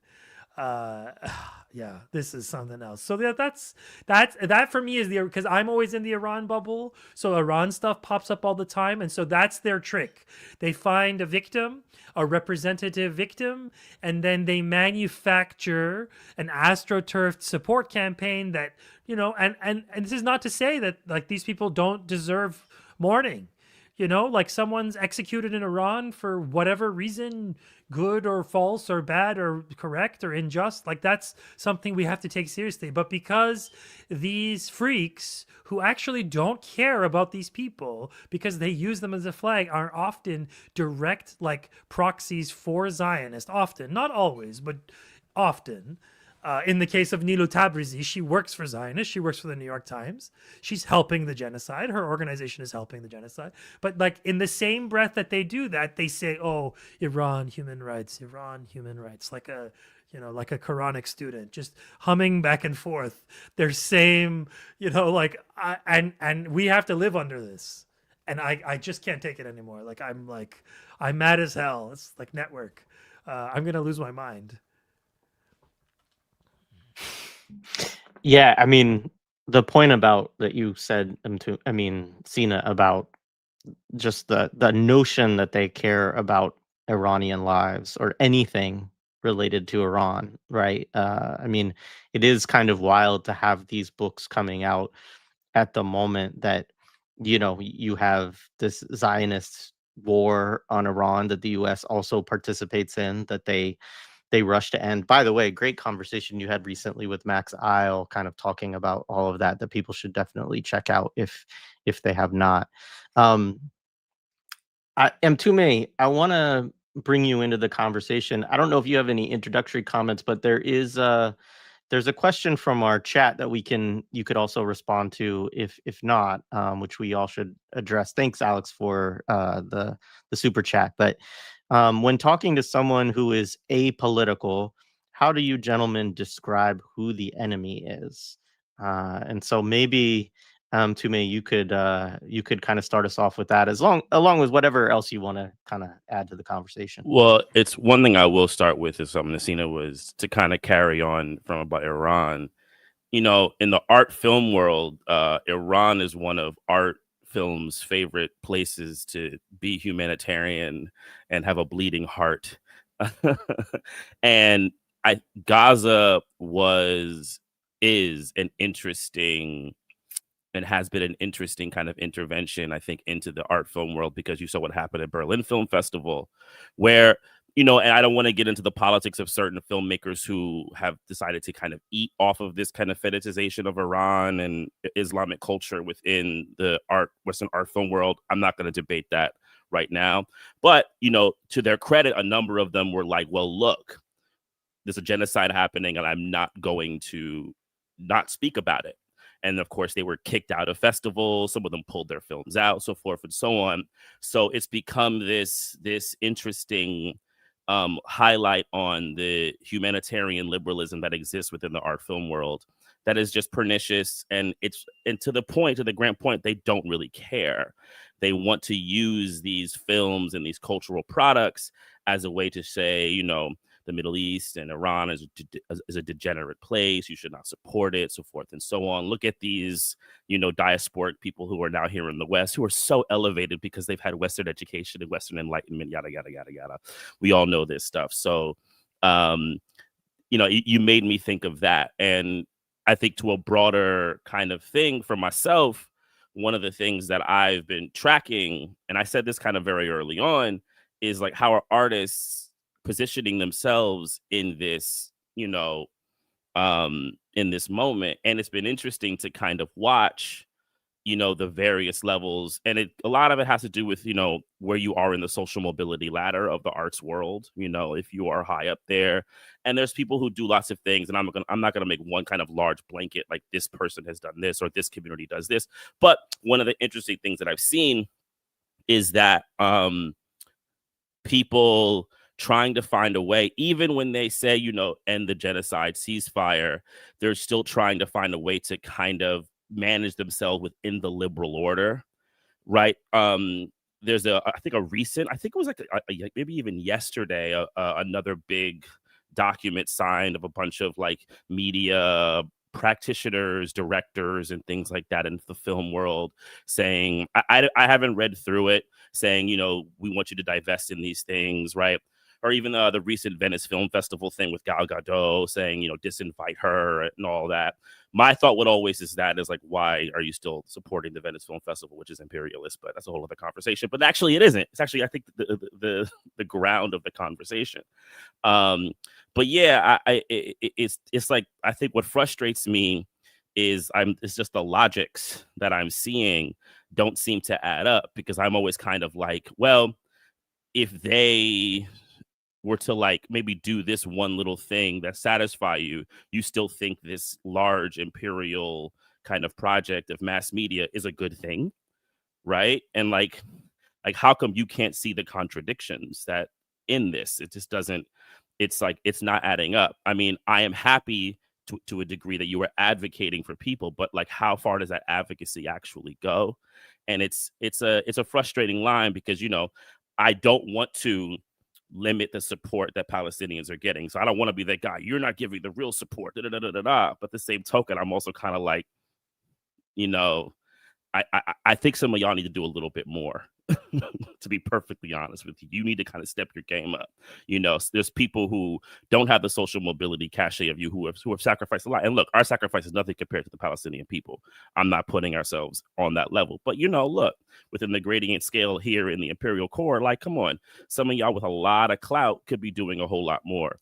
You just want to honestly feel better about your jobs and that you have, dinner with people who are Zionists every, or maybe even your agent or someone like that is a supporter of genocide, and you want to feel better about it. I forgot the other question. Could you bring the question back up, Jay, so I could look at it again?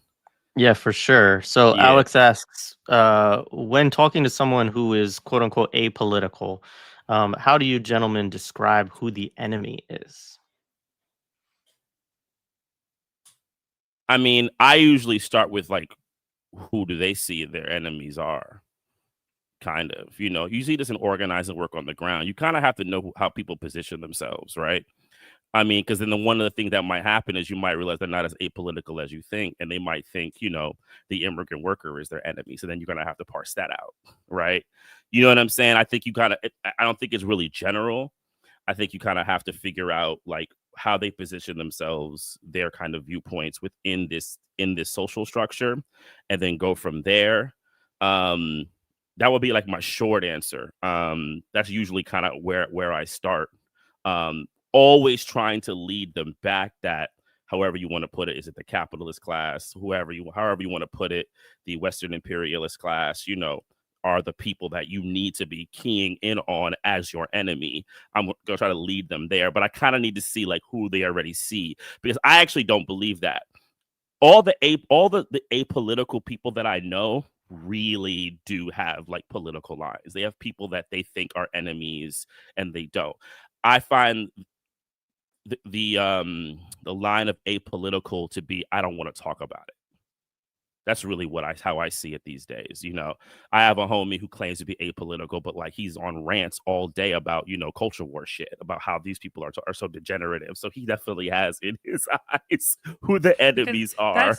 Sorry to interrupt, but that's interesting because that's like a very American or like actually Westoid condition, right? Is that you have profound radicalism when it comes to the most trivial shit on the planet.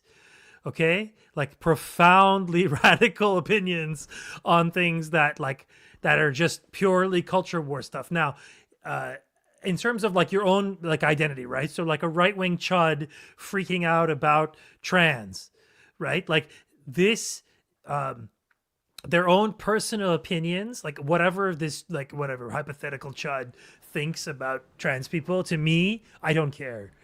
Now, how that is turned into a psyop in which millions of people share that irrational anxiety that like, oh man, this guy in a dress is going to come and murder me in the bathroom. Like that's like what they think. And like when millions of people repeat it ad nauseum and they circulate it and they create this kind of like monster out of it with their anxieties, like that's a psyop. Like that's like vaccines, the vaccine stuff, like that was a psyop. Like that, like this stuff is cooked up, or it's discovered somewhere and amplified by actors, some state actors, some non-state actors, sometimes both, probably oftentimes both, in the US, because there's just so much money and it doesn't take much to manipulate media. Like the whole operation of Twitter is just money laundering now, right? Like Elon bought it with Saudi money. They launder $7 accounts through it. You can just invent all kinds of $7 accounts. Like most of the users are bots, even those blue check marks. Like they don't have to be real people. You think Twitter's going to check? Like they're going to do a passport check on like name, bunch of numbers? like they're not going to do that. So it's just all they care is the $7, and you multiply that by millions of users. That's a potent like money laundering Yeah, and like this is what the what capitalism around us circulates as, like the economy is just a class of people passing money back and forth to each other, and meanwhile working together in group projects like it's grade 6 to destroy the planet and like suck out more of its resources, which is like what Syria was, which like all kinds of wars have been cooked up by these people for the planet. And oftentimes these nodes run through the entity, right? Like if there's some skullduggery afoot, like Zionists got their fucking greedy little fingers in it, right? And so like all of this is to say, like the culture war shit is so, like getting people to get over culture war stuff is so hard. Like it is so hard. This culture war stuff is so deeply ingrained into their bones. Like yesterday I was having like a productive with my neighbors. I live with Chuds. God bless them. I prefer the Chuds, by the way, to the Libs. Okay. I live with a lot of Libs in my life. I prefer these Chuds. These Chuds will move like the earth for you. Literally, in my case, they like have tractors. They come and do shit for you for free. Because if you just ask them, and that's it. And whereas Libs will be like, I don't know, I gotta go to my, little meeting. So I was having a conversation with the Chud, and somehow like the topic of 9/11 came up, and he was like, oh yeah, that was like a planned demolition. I was like, oh yeah, here we go, awesome. And then we just did a hop, skip, and a jump into flat earthism. I was like, oh god, now we're here. And that's what he got more excited about. I was like, no, but I had you. And then at the end, I was like, can we just bond over 9/11 being an inside job? Can we just do that? I want us to do that.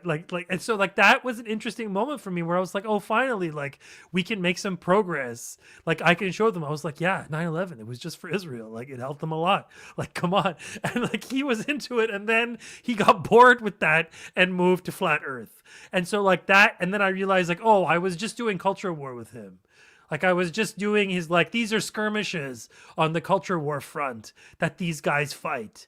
And it's not unfortunately, it's not part of like a larger analysis that like correctly identifies like the sources of antagonism in their lives and also in like the wider world. And so like, it's that moment where you have to be like, I did that episode with Nick on They Live. And Nick pointed this out. I had never seen it before, like this amazing John Carpenter movie. But like that 10-minute fight scene, like that's you trying to take people out of ideology. Like that's like our job, fighting with people. Like we are Rowdy Piper, and Keith David is our hypothetical listener. And getting Keith David on our side is like a huge boost. Unfortunately, Keith David had to shaheed himself in a very ignoble way to get us that message. And Roddy Piper gets all the credit at the end, and he gets like the last scene. And poor Keith David like dies ignominiously, quietly. Even though like without him, he could have never gotten that far. But like that's us. Like we have to find our Keith Davids, and we have to like wrestle them into like, guys, it's one big psyop. Like that's been my thing with Syria. With Syria, it's always that wrestling match. It's like, and especially with pro-Palestine Muslims, especially Sunni Muslims, of course. Especially with them, it's that wrestling match. And I've had guests where like they kind of vibe with me, and then Syria comes up and you can just see like, oh, or same, and it's usually the same thing with Iran too. And yeah, like that wrestling match is like the story of our lives. Unfortunately, now we've monetized that match, and like this WWF that we have is like, sustaining our careers, and there's an audience for this. And if anything, it's like partly it's because the mainstream libs leave us this avenue. Right? Like they leave out this realm of discussion that they never take up. So people who are like the small minority of people who are interested in this stuff, they have no choice but to come to us weirdos. Sina, I think you just answered our question on how we reach millions. We need more kayfabe, I think. Yes, So I did want to say something just in response to both of your comments and the question that Alex asked, and then I'll be happy to pass it over to Adnan, who I'm sure has some great thoughts on this as well. But part of what you touch on in that story, Sina, is the problems with conspiracism, right? The problems with kind of conspiratorial thinking, right? And it is not. I appreciate the ways like folks like Orasami Burton talk about conspiracy to say, look, conspiracies do happen all the time. Like it's a very mundane thing. It only requires a few of us to get together and decide that we're going to do something, right? And so that actual activity is fairly mundane and it does absolutely exist. But there's a form of thinking, right, which we might call conspiracism, which seeks to always find these individual you know evil actors, right, who are colluding together to get one over on people. And this is unfortunately not a good replacement for like class analysis, right? Or an analysis of how global capitalism functions and the role of these different countries and their elites, right, into this system. And how their actions follow from this through a kind of material analysis.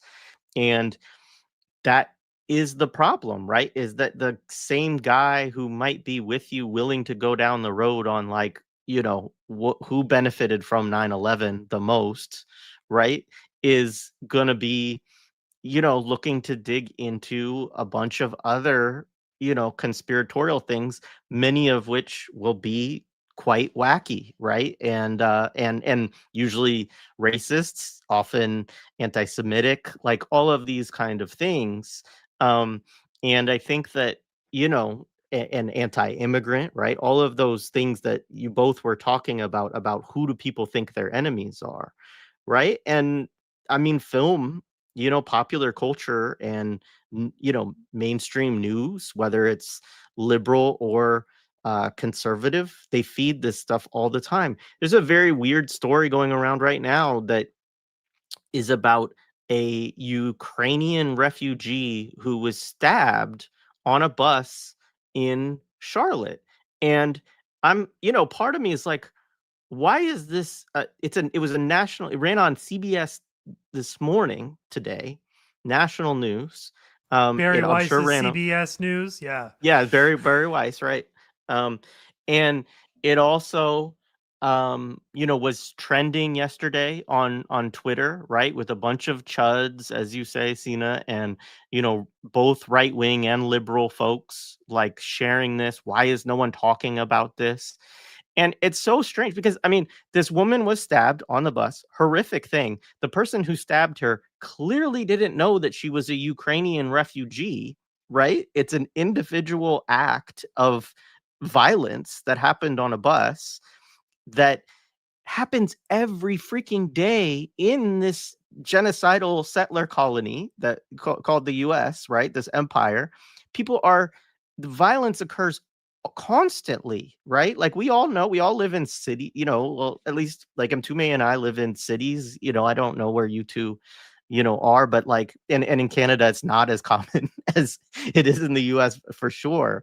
But in Philly, in New York, right? But that becomes this is also part of the culture war that's going on right now in the United States, right? Is this idea of sending in the National Guard to all of these cities based on this idea, again promoted in media over decades long, that cities are these places where it is just so dangerous to walk down the street, to get on the subway, or to walk through certain neighborhoods, you know n- none of which, I mean, I've lived in cities for the last 20 years or so of my life and have never had, not to say that it can't I know people that bad things have happened to, of course, but I've never had like a bad interaction like that where I actually was like even if that fearful, let alone was like, oh crap, like I'm about to get stabbed or shot or something like that, right? And so that's a whole fantasy too. So anyways, I just wanted to say that question of who your enemies are, I think it's very important to try to drive people to some kind of analysis that will also help them understand that their enemies run their media and that their enemies want them to have a perception of this idea that other groups of people are their enemies, so that we don't focus on the people who are actually in charge in this country and elsewhere. It's just the degree to which Americans specifically are like the most intensely propagandized people on the planet. I don't think like we really get it. Like even the psyops are like even like the whole alien conspiracy shit. Why is it that like 99% of like alien sightings are in the US? Like aliens are obsessed with America? Is that really what it is? Like aliens are like middle class, you know, like French tourists from like a suburb outside of Paris. They only want to go to the US. Like really? I don't know. Yeah, the The conspiratorial American element. Go ahead. exceptional, I mean, it's like where world history happens. So, like, of course, if an alien is going to go somewhere where whatever's going on is important, they would come to the United States in some suburb or, some place in Nevada. So it's again, it's part of that projection, probably you could say, of some aspect. I mean, this is something maybe you will take up on the series. I'm sure there are a lot of good alien, 80s movies about UFOs and so on. I mean, and also, like what that says about the kind of self-projection of US empire, that it's not even just global importance, but cosmic importance. The universe pays attention to what happens in the United States. But, this thing about the apolitical, I mean, my first flip response was going to be that it is the apolitical who is the enemy, because of its obfuscation of the status quo. At least, like the people Sina was talking about, you can start to have a genuine political conversation. It may go veering off into like these conspiracy theories and blind alleys where you subordinate structural and materialist analysis for these, individualized kind of sense of morality.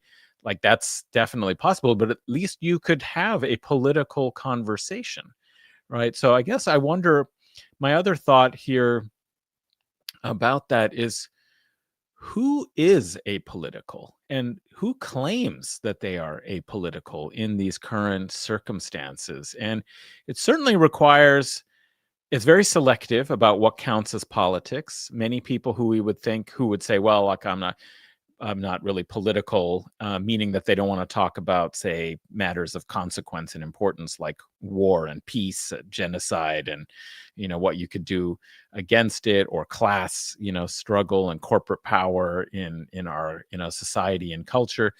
That very often they are very partisan, in the sense that they want you to vote, Democrat, or they think that Trump is terrible. But a lot of those people who eschew that kind of electoral politics in democracy are the people who think of themselves as apolitical because, what you think is politics doesn't count as politics for them. Or they think that what counts as politics is a grievance that you have. And there are people who don't have that many grievances. Like why would they? That's the messy part, of the people who have a grievance, whether it's a right-wing culture war grievance that, white identity, we are, becoming, white, the white male is a, on the endangered species list kind of ressentiment, on the one hand, or, the left wing, kind of critique of the world of capitalism, or the identitarian, politics that is being dismissed because it raises the uncomfortable possibility that racism persists in the post-Obama world. Like these kinds of things are how people structure what it means to be apolitical. And it just is quarantining aspects of the reality of the world and the society we live in. I mean, only some people can afford to be so apolitical, because politics is actually about the distribution of power and the contest, of the world. And if they're in a position where they don't want to recognize those contests because they have a privileged and safe position, so they imagine, they can afford to characterize themselves as apolitical in the same way that scholarship and journalism want to position themselves, if they are establishmentarian, as objective, right? As like inhabiting this space where we can take things on the basis of reason. All the rest of you who are complaining or fighting or struggling, that's politics, is the messy sort of thing, because you have an interest that actually invalidates your position. You're not in the norm, the mainstream, and the privileged position that we inhabit of the apolitical or the objective or the professional, etc., is actually a political claim.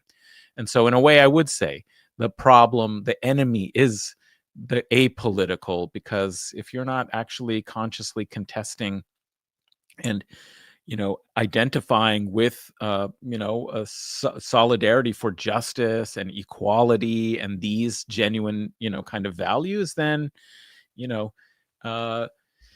inhabiting kind of the position that we have to actually take down and change and confront.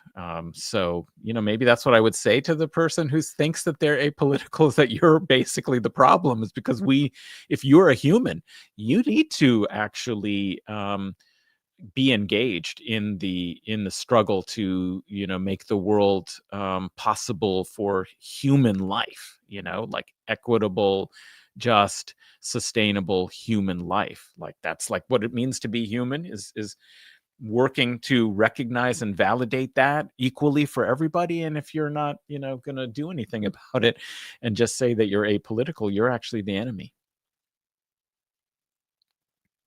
But that's not a way to recruit friends, and we need friends. We need people to be, so like you might want to try. So don't be too political. Try some of this analysis without naming them the enemy, but that's I think, that's what Sina said when he said that he can't stand the liberals.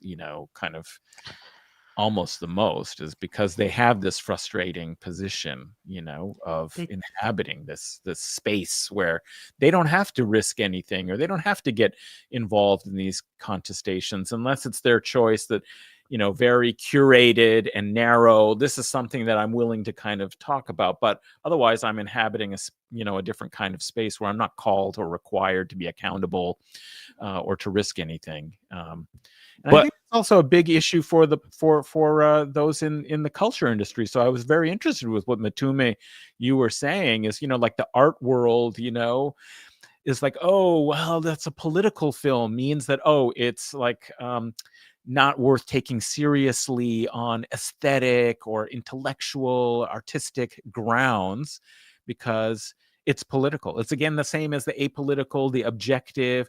So it's like also the art, that standard and theory of value has to be confronted.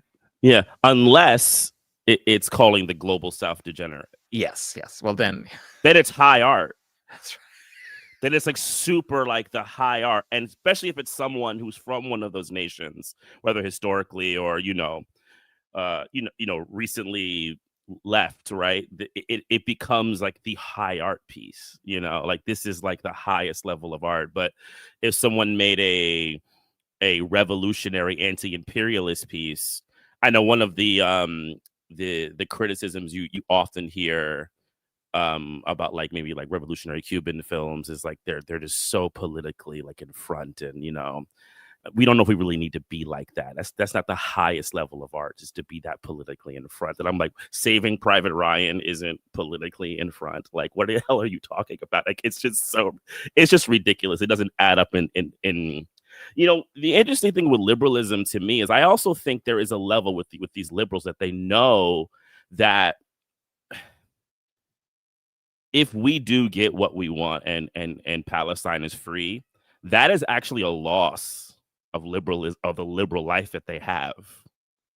And I think a lot of them are having, if they're not having it in the front of their brain, I think a lot of them are having it in the middle of their brain or at most the back of their brain. They're struggling with that because they know that the world fundamentally changes, and they know that where they sit in the social order will have to maneuver. You know, like I think of people that I know who are either apolitical or in this kind of, you know, well, Israel has a right to defend itself position, but the genocide is too far type position. I think about them in a sense that they can't reconcile with the fact that they're going to lose this is the situation that they have now. So I feel like a lot of them are like last gasping, you know, they're going to more Taylor Swift concerts, you know, they're going to more football and basketball games because they kind of like know that this might not be it anymore. Like and they're sad. They're sad that they're kind of like liberal order in the metropolis is like coming to an end. They're losing a reality as well.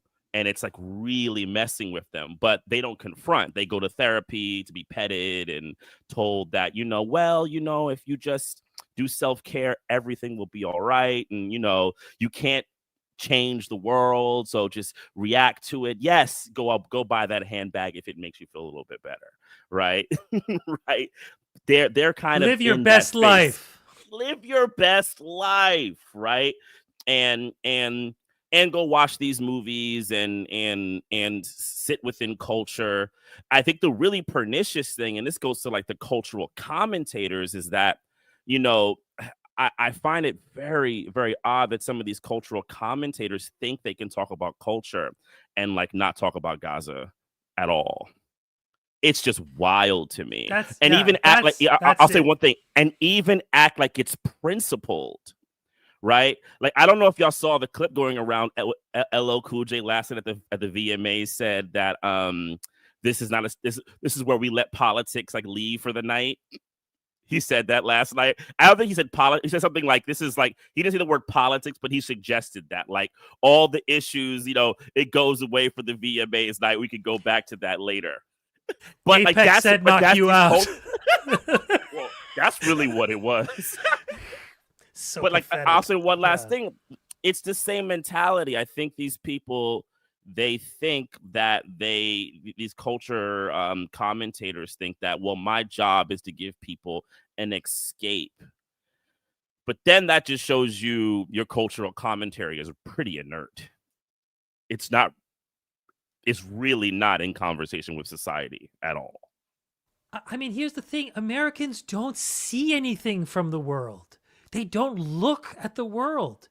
They don't like here's a wider question. Actually, we need to have Lara on to talk about this. But like, and I always bring this up, but like the actual images radicalize you. Like when you see the baby with like the guts spilling out, like when you see like the holes through people, when you see like the cruelty of this Zionist machine, like you get radicalized. You see the truth. Like it is it's a revelation, to use, you know, like to see this stuff. But the thing is, those images preceded Gaza. They preceded the genocide in Gaza, right? They were available everywhere for see. Like starving Yemeni babies didn't crack our timeline. I mean, Palestinians do now much more than Yemenis ever did. And I don't say that to begrudge Palestinians at all. I'm not saying they have some privileged position, but it's only because they've built up this media infrastructure in the West that passes these images on. Whereas Yemenis didn't benefit from that in 2015. So it was just like one corner of the internet, mostly Shia Muslims, really. And talking about Yemen, showing the pictures, that kind of thing. And like people, when they talk about starvation campaigns, like they leave out Yemen, you know, like it was 5 years ago. Like my podcast was on during the starvation of Yemen. Like my podcast is as old as that. So this is not, I think the root of this is most of our society is not prepared to see these images emotionally, politically, whatever. Like they're not prepared. And in fact, I think the violence of Hollywood, and I've said this before, but I'm saying more explicitly, is that I think it prepares you to not see that stuff. I think it prepares you. It displaces that kind of the knowledge. Like, you know, that like those images from that Steven Seagal movie are real in a real place. Like those bombing images, like those are real. It's just here they're put in your face for your aesthetic pleasure and for cultural dominance, and more than likely for some sort of psychological operation that helps American imperialism in one way or another, right? Like whatever, Black Hawk Down, whatever, Zero Dark 30. Like, the American imperial machine is so powerful. It does all these crimes around the world, and then it takes that violence, jams it into a machine called Hollywood, and it comes out like chicken nuggets, right? Where they put the boy chicks into those machines. That's your chicken nugget, right? So America takes this like immense imperial violence, it puts it into the Hollywood chicken nugget machine, and it comes out as movies. Right. And you're like, you sit and you dip them into more chicken nugget sauce, and you're happy, and you debate the meaning of the chicken nuggets. And it's like the center of your life. And I want to know when the next chicken nugget is coming. Right. Like, this is the American political brain in action. Like, it's American. Like, and there's other retrograde versions of it in other Anglophone countries, but I lived in the US, okay? I experienced this machine firsthand, okay? All of you are Americans in one way or another too. So you know this. Like, there is no more totalizing media machine, because you turn off the TV and the media keeps going. Like, it really, like, They Live is like a document that looks into, like, it is everywhere. It's obey, it's everything. And then it's so inculcated that people then do it for you. Like, they do it for the ruling class. They police you. They tell you, don't talk about that. LL Cool J says, don't talk about this. Don't bring this up. Like, don't cause any, don't ruffle our feathers here. Like, so there's this ingrained sense of, don't bring this thing up. Right. And what's amazing is that we are the children who were raised with all that liberal pablum about never again. Right. It turned out to be what was a very serious thing. Right. Which was the genocide in Europe between 1940 and 1945. Right. One of many genocides, mind you, but it's a very serious thing. They then turned it into a psyop, which generated basically legitimacy points for Zionists, in the sense of, oh, Israel exists because Holocaust, right? And that was like this ironclad, and like Steven Spielberg was part of it, and like there's a whole, and he was just one of the generations. This has been a generational task of Zionists. And now we are never again. This is never again is now. And that entire apparatus has gone into silent mode. And if anything, they're helping, right? Like, the Auschwitz Museum is like openly Zionist, right? Like, that's like their account is just openly Zionist chuds, you know, like, that's it. And so I think that one way to crack that is to forcibly show people the violence. Like, that's, I don't know. I think, like, if you hack that Jumbotron at that football game, and you just hack it with my Twitter feed, boy, you're going to have some radicalized people leaving that stadium. Like, if you have to force that. And I would say, if people are out there, not to suggest to do anything illegal, because that would be illegal, that this is an avenue, that like finding creative ways to show the violence of this entity, which works so assiduously to hide it, that's your job. That's at least that's the one thing you can do. You can put posters around campus. You can you can show disturbing things, like disturb people. It's okay. You don't have to be mindful of their feelings. Like, disturb them. Just straight up disturb them. It's okay. It's not illegal. Zionists will pretend it's illegal, but it's not. And cops are lazy. They won't actually arrest you. Like, 9 times out of 10, they might. But like, if you're smart about it, you probably won't get into trouble. And it doesn't cost you anything to disturb these people, because their mental equanimity, like that ability to exist and like go to their favorite store, like, you ruin that for them, and that's their life, Like that's their political essence of like, oh, that's like the, oh, if Hillary were in power, we'd be at brunch right now kind of lib. And that sentiment captures their political consciousness so perfectly. Like I'm not a like, oh, let's fetishize signs at a protest, because those are psyops too sometimes. Remember all those signs at WWF events? They gave them out to people. Okay, they would give those signs out to people like it's fake, it's kayfabe. Okay, so like that, I'm not like hey, look at this amazing sign at a protest. Oh my God, we're making some sort of headway. I don't do that, but that one was so true that it was such like a perfect encapsulation of the fickleness of the liberal brain and their political passions, that you can just switch them on if their political masters tell them to be worried about Bosnia. They're worried about Bosnia. If they're worried about Syria, they're worried about Syria. And it just works. And when they don't push the button, which is now, and they push another button called shut the fuck up, right? Then that works even better. Right? Like that works even better. So this is the task of our time, is to take on liberals. The chuds, whatever.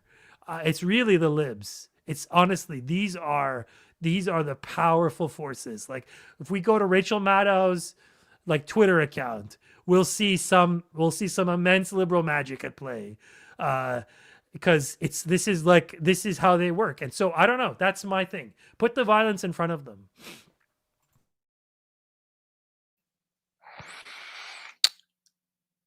Thank you, Sina. All I will say is you have to come on Imperial 80s in October when we're doing horror films so that we can get a version of that rant, while we talk about Nightmare on Elm Street or something like that. So for sure. And we will have Adnan on. He's going to join us when we do Indiana Jones and the Last Crusade also.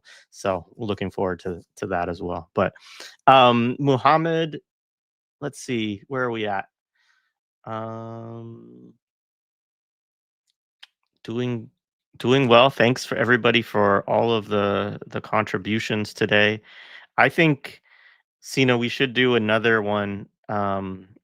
Maybe, I don't know, maybe Friday or maybe another day, and we should do one on Lifeline for Gaza, where we just, because that one you can get a lot of campaigns, and we can just like play a game with our viewers, like how many of these that's a good point. can we turn from green to red or whatever, I'm down.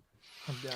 So, but thank you everybody for contributing. I did want to bring up one thing too, in kind of talking about this. It kind of threads some of these needles that's not even a thing. Yeah, it is threading needles. Okay. That threads some of the needles that we've been talking about, which or threads the needle, right, of this conversation, I guess we could say.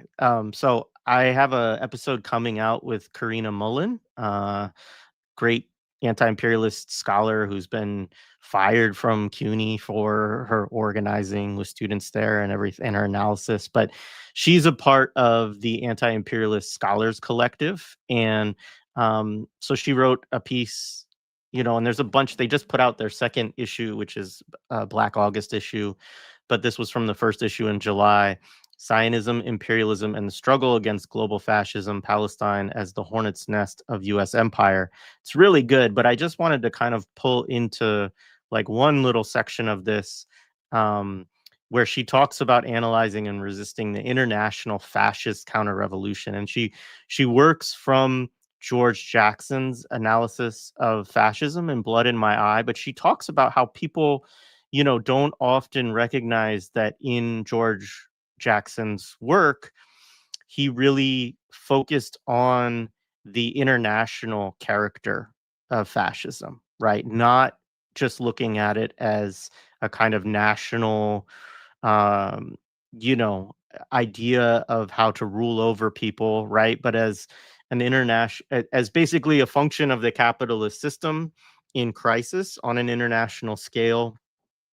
And I think this touches a little bit on perhaps how, we might, if we're good organizers, right, how we might connect in with some of the liberals, to this extent, to try to deepen their analysis, is because, as you said, I think it was was it you, Mtume, who was talking about them, going to the last movies, or that was you, Sina? I can't remember who was talking about like enjoying the last. It was you, Mtume. Yeah, this point about like going out to, go to Taylor Swift and all of this stuff. Is that you're right. I think that there is some sense among liberals, right, that the liberal order is dying, right? They recognize, right, that okay, they had this little brief period of Joe Biden, who they could pretend was their old grandpa, and had all those nice pictures with Obama in the aviator classes during Obama's presidency, right? Meanwhile, not wanting to talk about the genocide, right, that he's committing. But now they have Trump again, right? And, we don't, I think they have some sense that, we don't know when the Trump 2.0 era will end, right? And you see these, these attacks on cities, you see the ICE, raids and everything else. And I do think that there is a sense for them that their version of US capitalism, and the kind of protections that they had under the old liberal order are fragile, right, in this moment. And I think helping them connect that fragility into an understanding of global fascism, right, and being able to see that this is not just fascism is not Trump, right? This is the most difficult argument that we've all had to have, right? Is that Trump is not just, yes, Trump is a fascist, right? But he is not the representative and the guarantor of fascism within the United States, right? That this is a product of the capitalist system at this declining, kind of crisis state that it is in, as US imperialism is going down, right? And this is really the connections that I'm not doing it as eloquently at all as Corinna does in her piece or in the conversation that we'll put out later this week.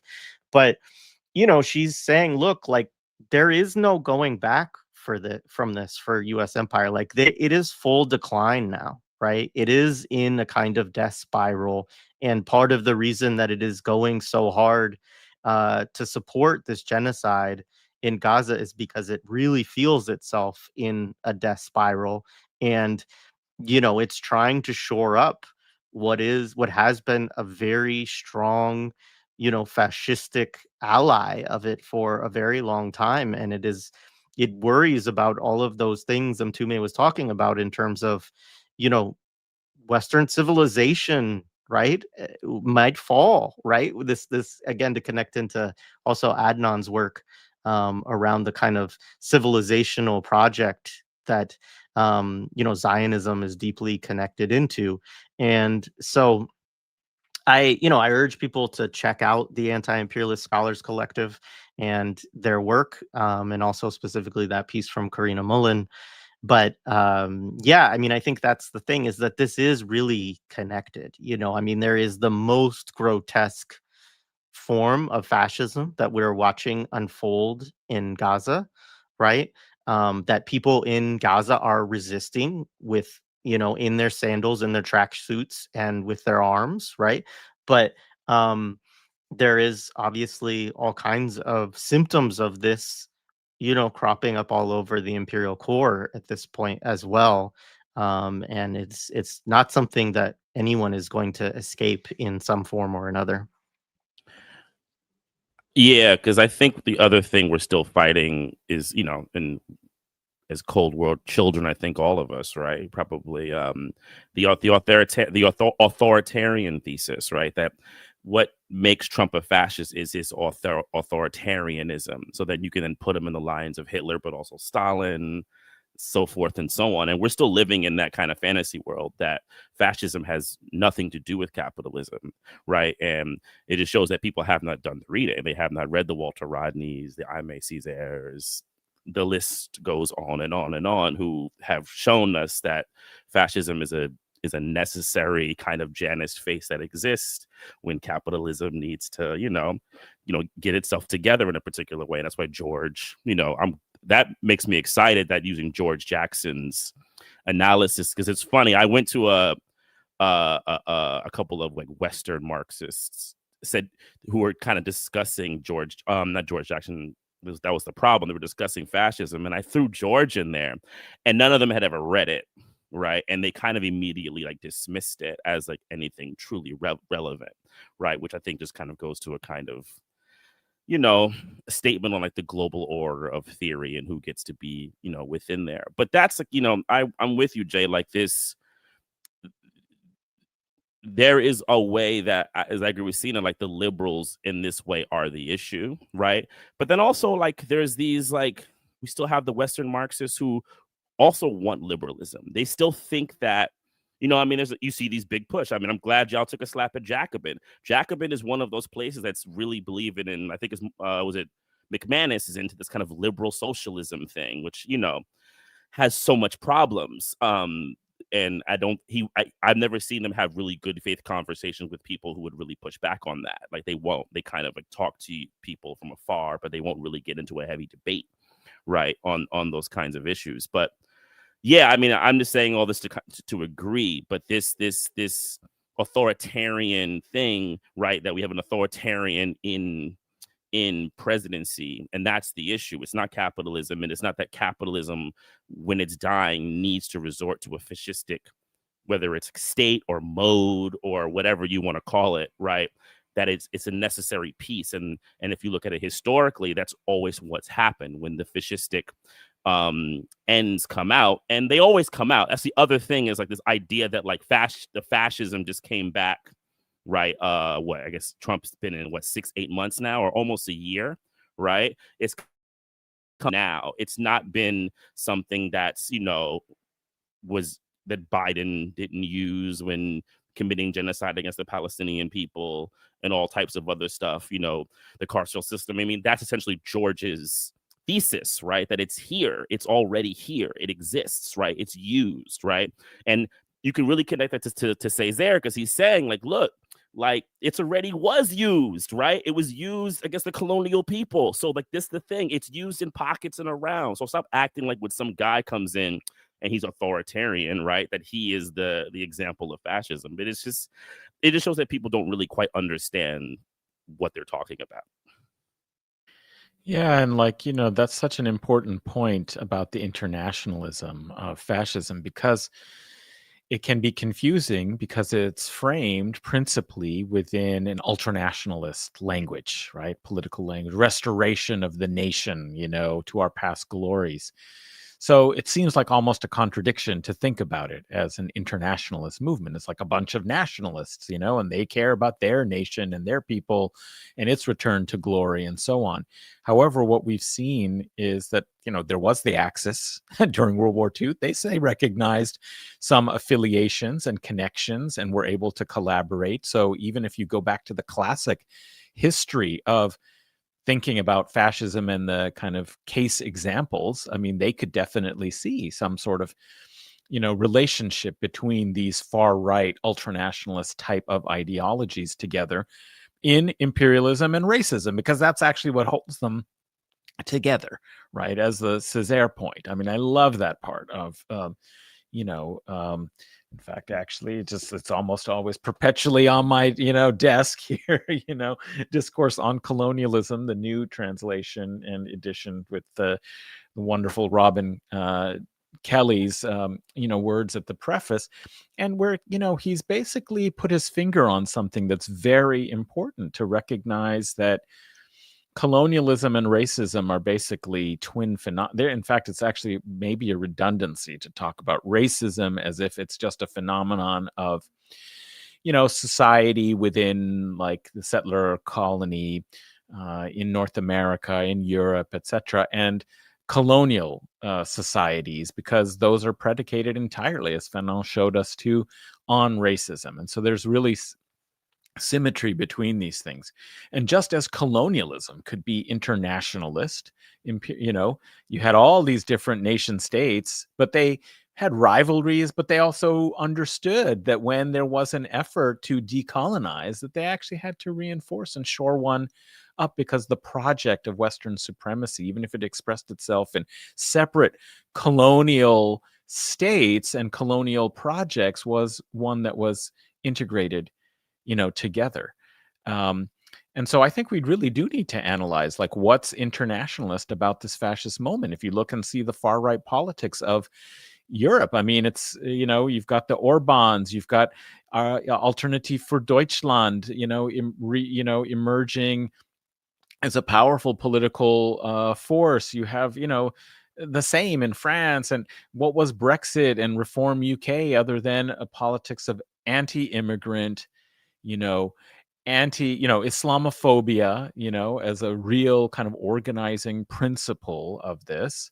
And so I really, that's such an important point, and I really appreciate, George Jackson having been, like a lot of the Black radical tradition, recognizing this very early on, which is why we need to uplift them as theoreticians for our contemporary movements. I mean, who was a better critique of global white supremacy and the international basis of it, and who linked the cause for Black freedom in the United States with the anti-colonial movements in Africa better than Malcolm X? Like, this is what made him dangerous.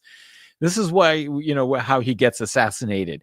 This is why he becomes anathema. As long as he's just talking about, kind of a certain form of Black nationalism, yes, it can be seen as radical and problematic and scary, for a lot of like white society. But it's when he linked that struggle with a global struggle for freedom against colonialism and imperialism, that's when it became such a real problem.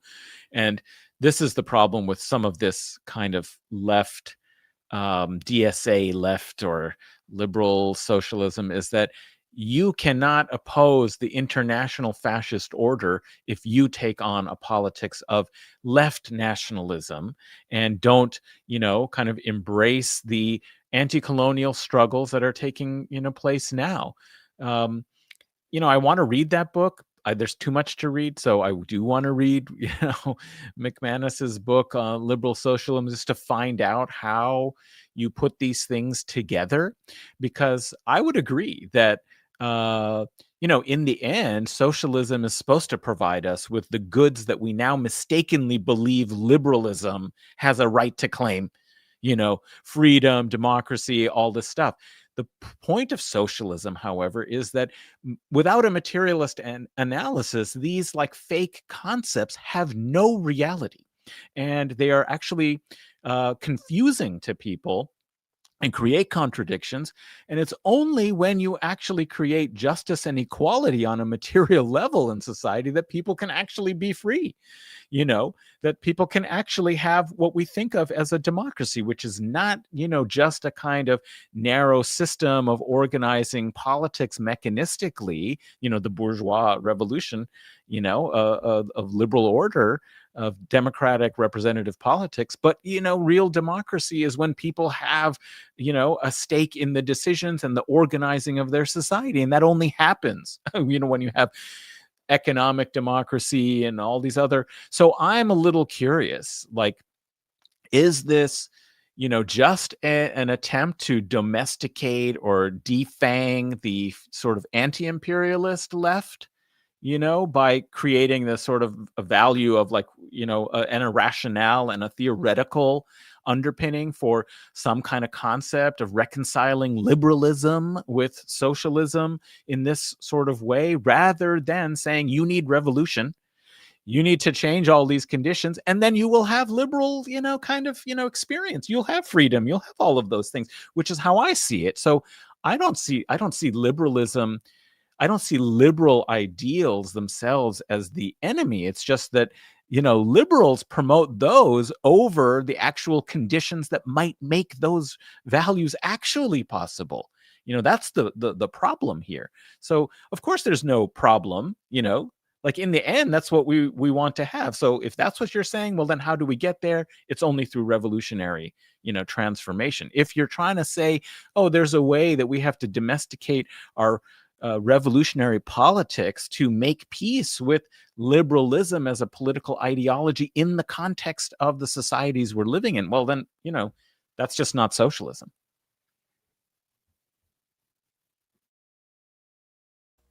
Hell yeah, Adnan. Yeah, Bars. bars, man.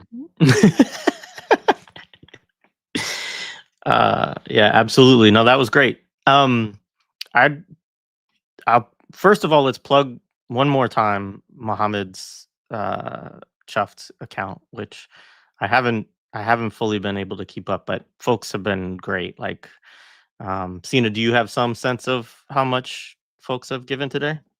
I think it's over 2,200. I think more. Wow, I think it's amazing. I'm so touched. You guys made that's my awesome. day, and I'm waiting for him to come online. Tell him. A couple other things I did want to plug just quickly. So, and folks, you know, I mean, this is a communal live stream, so feel free to plug other stuff that you all are connected to as well. But first, Gorilla History has an episode which is a mini series, and maybe Adnan, you could say a little bit about this with Ali Kadri. And I definitely encourage. I mean, first of all, Corinna Mullin's analysis in the piece I shared is very influenced by Ali Kadri's work. I've been influenced by it as well as many others. And I also just wanted to plug related to that. We are doing a study group on Patreon for our Patreon members, for our patrons, I guess you say, for millennials. So I did put a link to that study group in the show description. It's a fairly significant undertaking. We're going to do 14 sessions over like a 17-week period. We take a couple of weeks off. But we're going to read about 40 pages a week, basically, because it's a decently long book. But it's really, really good. And we do our study groups on Wednesdays at 8 p.m. Eastern time. So I know for some folks that's not feasible because they're in, time zones where that's like 3 a.m. or whatever, unfortunately. But we haven't figured out how to solve that problem yet. So, but it's great. We'll have a lot of really, folks who are in movements, scholars, grad students. Tume signed up for it. So we'll have a lot of great folks that are there. We basically break out into small groups and just discuss the reading for about 90 minutes a week. And, that's kind of the scope of it, but it'll be a really informative, group. And it's always great to be in study with folks. So there are about 55 spots left at this point. So there's still space. You do have to be a Patreon or a patron of the show, or for folks who just cannot afford that for, real reasons, we do waive it, or other folks step in and sponsor folks. So anyway, the details on that are in the show description if people are interested in that as well. Just wanted to share that. Other than that, I have a couple of audio podcasts that we're going to put out this week. We may do another, maybe if Friday works for you, Sina, maybe we'll do another live stream like this towards the end of the week. And do something for Lifeline for Gaza and focus on that. But yeah, there's not a lot else on our plate this week. Go ahead. Do it at 7 p.m. and I will join. It'll be after office hours, and I'll just switch over from office hours at 5 p.m. and go on for a fundraiser for Lifeline and try and bring my, audience over to that, or we can start it at, kind of 6:30 and just merge, into that. So I think that's very important. I really appreciate doing that. I'm a little concerned about, this is all we can do. It's so disturbing because we believe in collective solutions. And, in some ways, we're just creating inflation because of some people will have some, have money, and we want them to survive, but they've created a black market type situation because of this deliberate policy of blocking aid and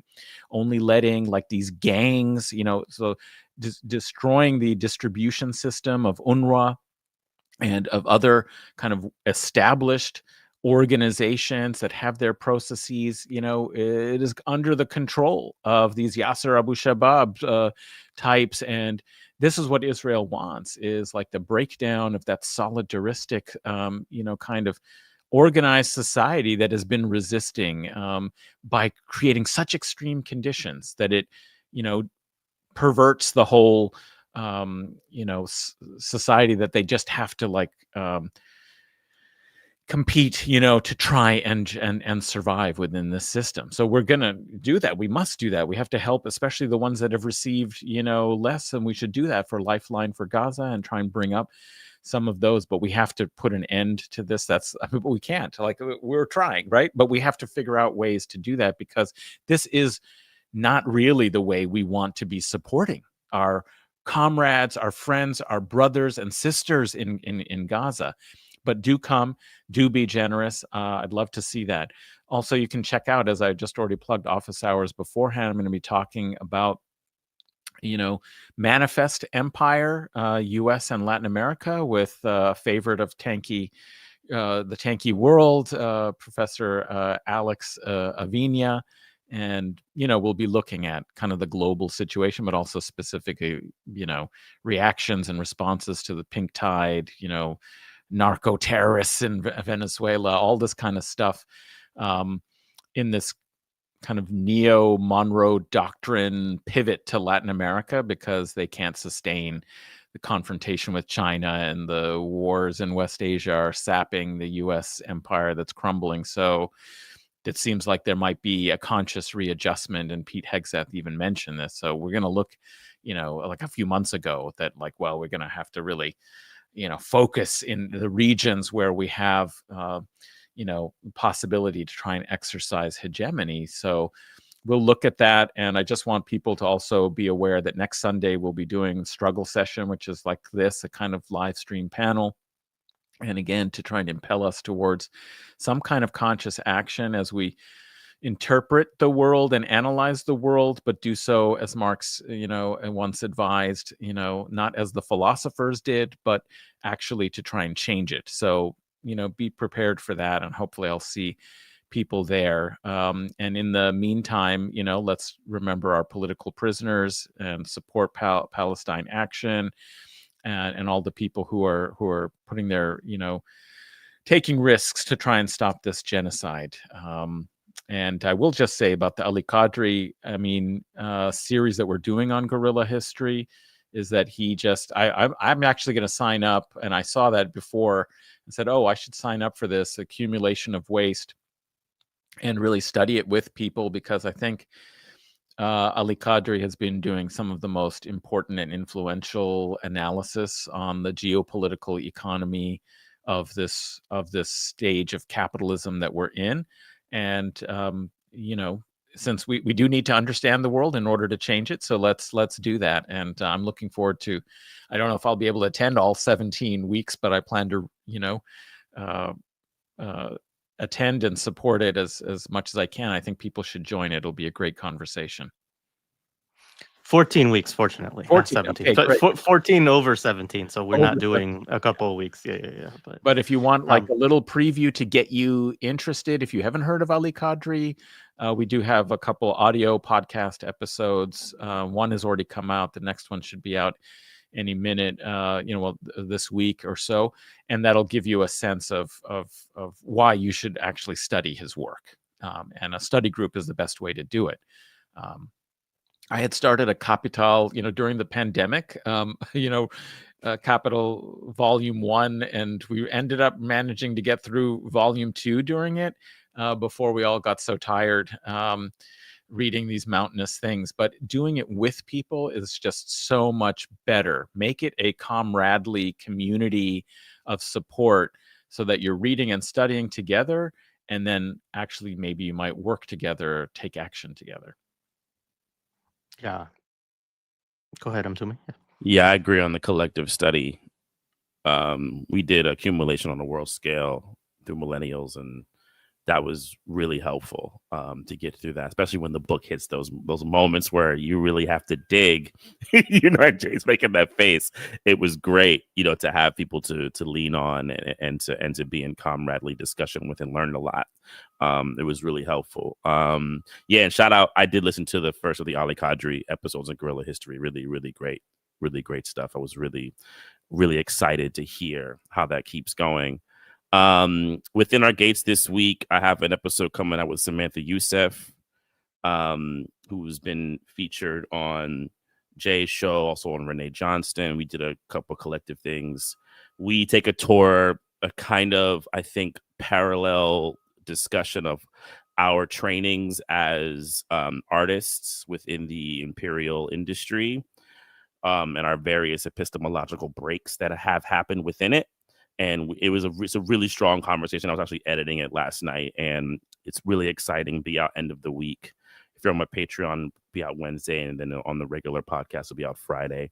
To check that out. And in general, within our gates, in October and through November and December, are going to be dealing with a lot more third cinema. I have some guests that I'm coming up with, a lot more 60s, 70s films, and also kind of going through more of the scholarship that came through that as I'm prepping for a few talks that I'm kind of giving around that period, and also how those things kind of reflect now. Then also Imperial 80s, we are digging through these very interesting things. We just did the Three Amigos with Alex Savina, which was so interesting to kind of revisit that. And September we have some really, really exciting stuff, I think, and really exciting guests. And then October we'll be stepping into some horror stuff, so it's gonna be really, really exciting. But yeah, check out the Patreon for me within our gates, or M2, maybe we can put it somewhere. And that's what I got coming, and I hope to be in further conversation with y'all too. Again, Sina and Adnan, been a pleasure. I do have to actually run. I gotta get on a plane in the evening tonight, so I gotta get myself ready to do a few things. So yeah.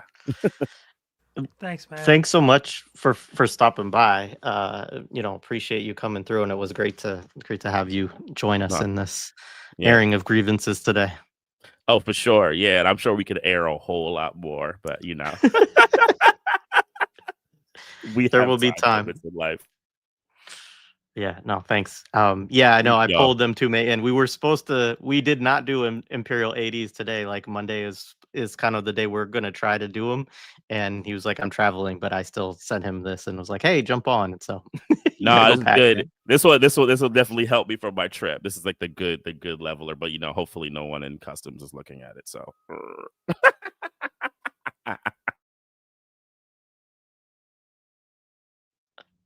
all right. Sina, you got anything else coming up that you want to plug? Well, no, I thank everyone. It's I was calculating in Canadian dollars earlier. Now we're just about to crack $2,000 US. So it's amazing. Everybody who helped today, like you helped the family of orphans. Like you just, that's what you did. So thank you.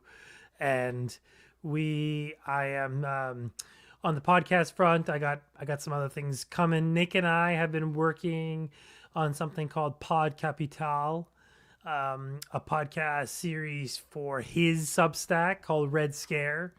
We're gonna be diving into Das Kapital chapter by chapter. We just did first episode.